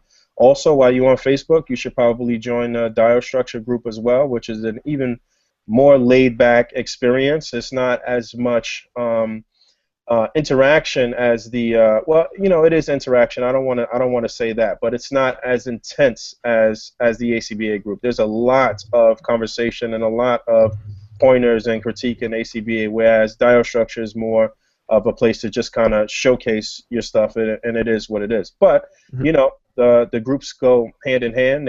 They're pretty much cousins or sister groups, so however you want to describe it, and they both pretty much run by the same people. So again, while you're on Facebook, we got a fan page on Facebook where we are linking a lot of reviews and a lot of showcasing a lot of pictures that come from outside of the group. And of course, our Instagram, which is on fire. I keep saying this right now. We have been gaining a lot of followers over the past couple of months. We've been on Instagram for just a little over a year, and we had about 10.6 K followers right Yeah. now, which is huge, and that's speaking volumes as well. Or we just hit 10.7. Wow! So we have 10,700 followers on Instagram, and yo, that in itself speaks volumes. We pretty much lapped just about any other uh, toy photography group, except some of the main really, really big accounts. And we on their heels, and all we doing is pretty much showcasing the art from within the A.C.B.A. Facebook group. Everybody's in there training every day and talking and chopping it up, and everybody's getting better and putting out phenomenal work. So on the same token, you could be on Instagram and you can post up something that is pretty cool, but fundamentally it might actually not be the best that you can do, and it could still get 300, 400, 500 likes. But at the end of the day, if you want to actually really, really dig in and smooth out certain things with anatomy and posing and different things like that, then the best place to be is A.C.B.A. in my opinion. So yeah, man, we gonna continue to do what we've been doing in 2016. Continue to do this podcast. You mentioned El Sinestro's podcast, which is Two's a Company, Three's a Podcast. I love what they're doing. I think it's an intelligent show. I think that they have a nice chemistry. I actually appeared on their Walking Dead show last week, but we recorded two shows in one. So I'll be on their longer podcast on Tuesday, I believe. So look out for that. Once this video goes up on YouTube and it's already recorded and everything, all of these links will be in the underbar. Also check out my man Mike Wang, aka Beast Mode, which is Beast Mode and Flipnosis. They have a podcast called We the Nerds, which is a play on We the North. They're Canadians, and they have a great chemistry, and I like what they're doing. It's a smart, funny, witty show. It's a little edgy, but I like it. And then also my man Josh Cheney. I think he's Cheney 180 on Instagram. He has a podcast as well with a couple of his buddies, and the name of that podcast is called They're Not Dolls. And again, it's just guys within the A.C.B.A community, within the community, just talking about figures and just chopping it up and talking about movies and talking about everything. So these are, in my opinion, the best podcasts out in terms of collectors. Obviously, there are way bigger shows out there. The Mr. Sunday dude has a crazy podcast that's really popular and shit. But but you know, I feel like all these people that I just mentioned are coming up, and in 2016 they're probably going to really break out and have some cool things going on. So we're going to continue to support the people that support us, and we're going to continue building on a movement. And yo, come fuck with us. We not on no bullshit. We not on no high horse shit. It's none of that shit at all. Just chilling over here. So it is what it is. Anybody else want to say something else? Then? Oh, yeah, I haven't been on here in a while, so I'll just throw out my own stuff here. Obviously, Billy Mahoney, Bill Maru on all platforms. If your figure broke, then send it to me and I'll fix it. I keep getting so many broken figures in. I really enjoy it. I like putting them on my Instagram, and which is Bill Maru, and on my website, which is billmaru.com. Send me your stuff. I fixed it for cheap, unless it's really hard. Then it's maybe. It might be a little more than cheap at that point. I just sent somebody just asked me about you tonight. My man Brandosaurus Rex, you guys know him. He does all of the monster starts. Did he hit you up? Did you have a broken King Kong? Yeah. Yep. Yeah, you got. So he asked me. He was like, "Yo, who should I go to?" I'm like, "Go to Billy. He's reasonable, and that's the dude right there." So no doubt. Every one of my figures. You know, I just enjoy actually fixing stuff. And he had a huge, like, NECA King Kong or something. And I was like, all right, $12 plus return shipping. It's always going to be plus return shipping. I wish I wouldn't have to, you know, make you pay that, but I got it. So, you know. I just want to say, you know, I'm Pharaoh Black everywhere.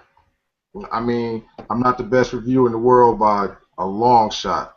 But if you want to know what the articulation is really about, coming from a person who actually poses figures, I mean, I pose figures every single day. I don't think it's one day goes past that I haven't posted a shot, and if I haven't posted a shot, it's because I posted 6 the day before. So I mean, it is what it is. Like I said, I'm not the best, but if you really want to know if you should buy a figure, if you can get into any of the poses that you might want it to be in, I mean, come check me out. I'm on Instagram. I really don't follow many people. It's not. You don't follow anyone. I mean, no, I follow like 20 people now, but it's not even that. Oh, okay. I don't have time to put into answering a lot of questions, and you know, a lot of people tag me and stuff, want to know how it is, and it's not me being disrespectful. I just move around a lot and do a lot of other stuff, so it's not even about that. But like I said, come check me out. I'll tell you what's up, and that's pretty much what it is. And not to be disrespectful, but I really got to run, and hopefully I'll see y'all guys next week. If not, whenever I see you. Peace. All right, Pharaoh. Have a good night. Peace, bro. Yeah, so I guess it's on me. Yeah, I haven't been on here in a while either. I think I was only on the first one as well. My name's Pancho, but I go by Poncheezy online. PANCHEEZEY. That's my thing for everything. I'm on YouTube, have my own website, all that stuff. Like Pharaoh, I do reviews. Personally, I think I'm not very good at them, but hey, people think they're pretty good. I love your reviews. I love your energy, man. Thank Yeah. you. Appreciate it.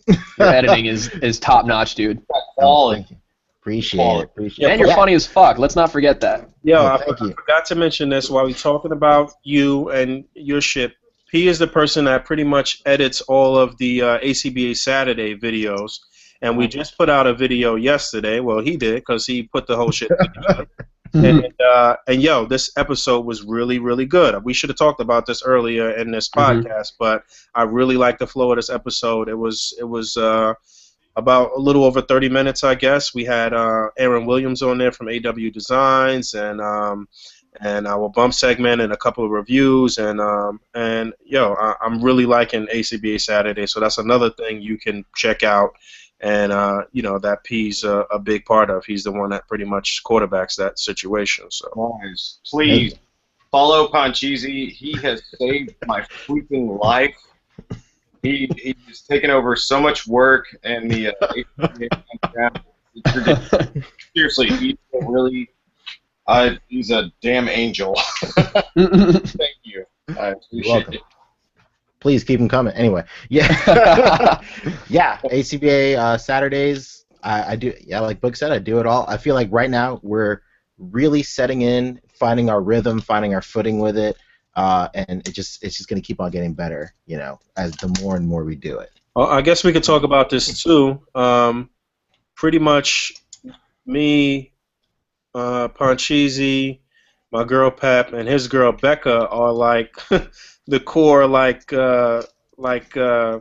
guess you could say, press team for A.C.B.A. Mm-hmm. So we'll be at Toy Fair in February. So we actually secured our press passes for Toy Fair, and hopefully we will be at San Diego Comic-Con as well. So we've been working on that as well. So yeah, man, we just trying to do.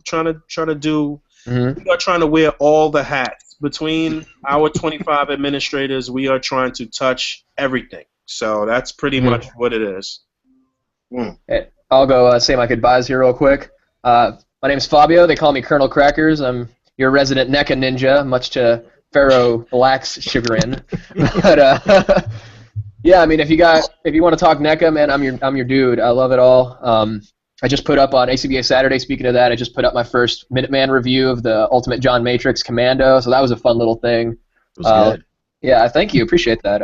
I've done, some reviews for my channel before for, Planet of the Apes stuff, but it was fun just doing, a little quick 1-minute review on a figure that I'm sure a lot of people I've probably seen in the past, nothing mind-blowing that needs a lot of time to go in depth. But aside from that, I'm Colonel Krackers across social media, spelled with K's. And just speaking of some stuff that's happening here locally, we did partner up with a comic shop here where I live called The Comic Bug, and we're going to be doing some store displays for their store coming up pretty soon. But actually, the most immediate thing we got coming up is Thursday for the premiere of Star Wars Force Awakens. They've rented out an entire pretty upscale, swanky-ass theater, and they're going to be doing a gallery display, essentially, of all sorts of Star Wars stuff from local artists, talking about prints, talking about canvas paintings, as well as some A.C.B.A. displays that me and Adrian Beltran and Henry Beltran are putting together.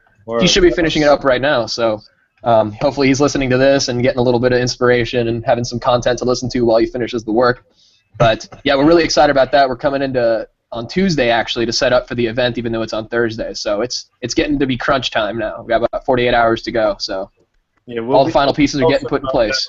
On social media, on our Instagram, and stuff like that. So if you live in the area, you should definitely swing by. Yeah, we'll have a full event announcement coming up pretty soon during the week, and that'll give you all the details. So if you're in Southern California, as far as I know, the theater actually still has pre-sale tickets for Star Wars, so you could come to the event, come kick it for a bit. What the comic shop did is that they essentially bought out an entire showing for themselves and then sold the tickets to the comic shop patrons. Nice. But there's still other showings in the same theater minutes or hours after, going up until 1:50 in the morning. So if you want to come check out some A.C.B.A. displays, chop it up with me and the Beltrans, get some promo material, stickers. Big shout out to El Sinestro as well, who is sending us a vital piece of the puzzle that we need for the displays. Yeah, no He's doubt. hopefully going to be sending me some promo material for his podcast, so you can pick up some of that as well. Yeah, can't wait to see anyone there that comes down. It's going to be pretty fun. Never put together an event like this before, and it's kind of almost like a soft open for the event, for the displays that we're going to be doing at their store. So we want to have a good response to this, so they know that A.C.B.A. is a thing, a force to be reckoned with, that they should definitely have in their store. Awesome. All right. So with that said, we're gonna wrap it up. It was good chopping it up with you fellas as always. Sir. Until next week. Next week is not.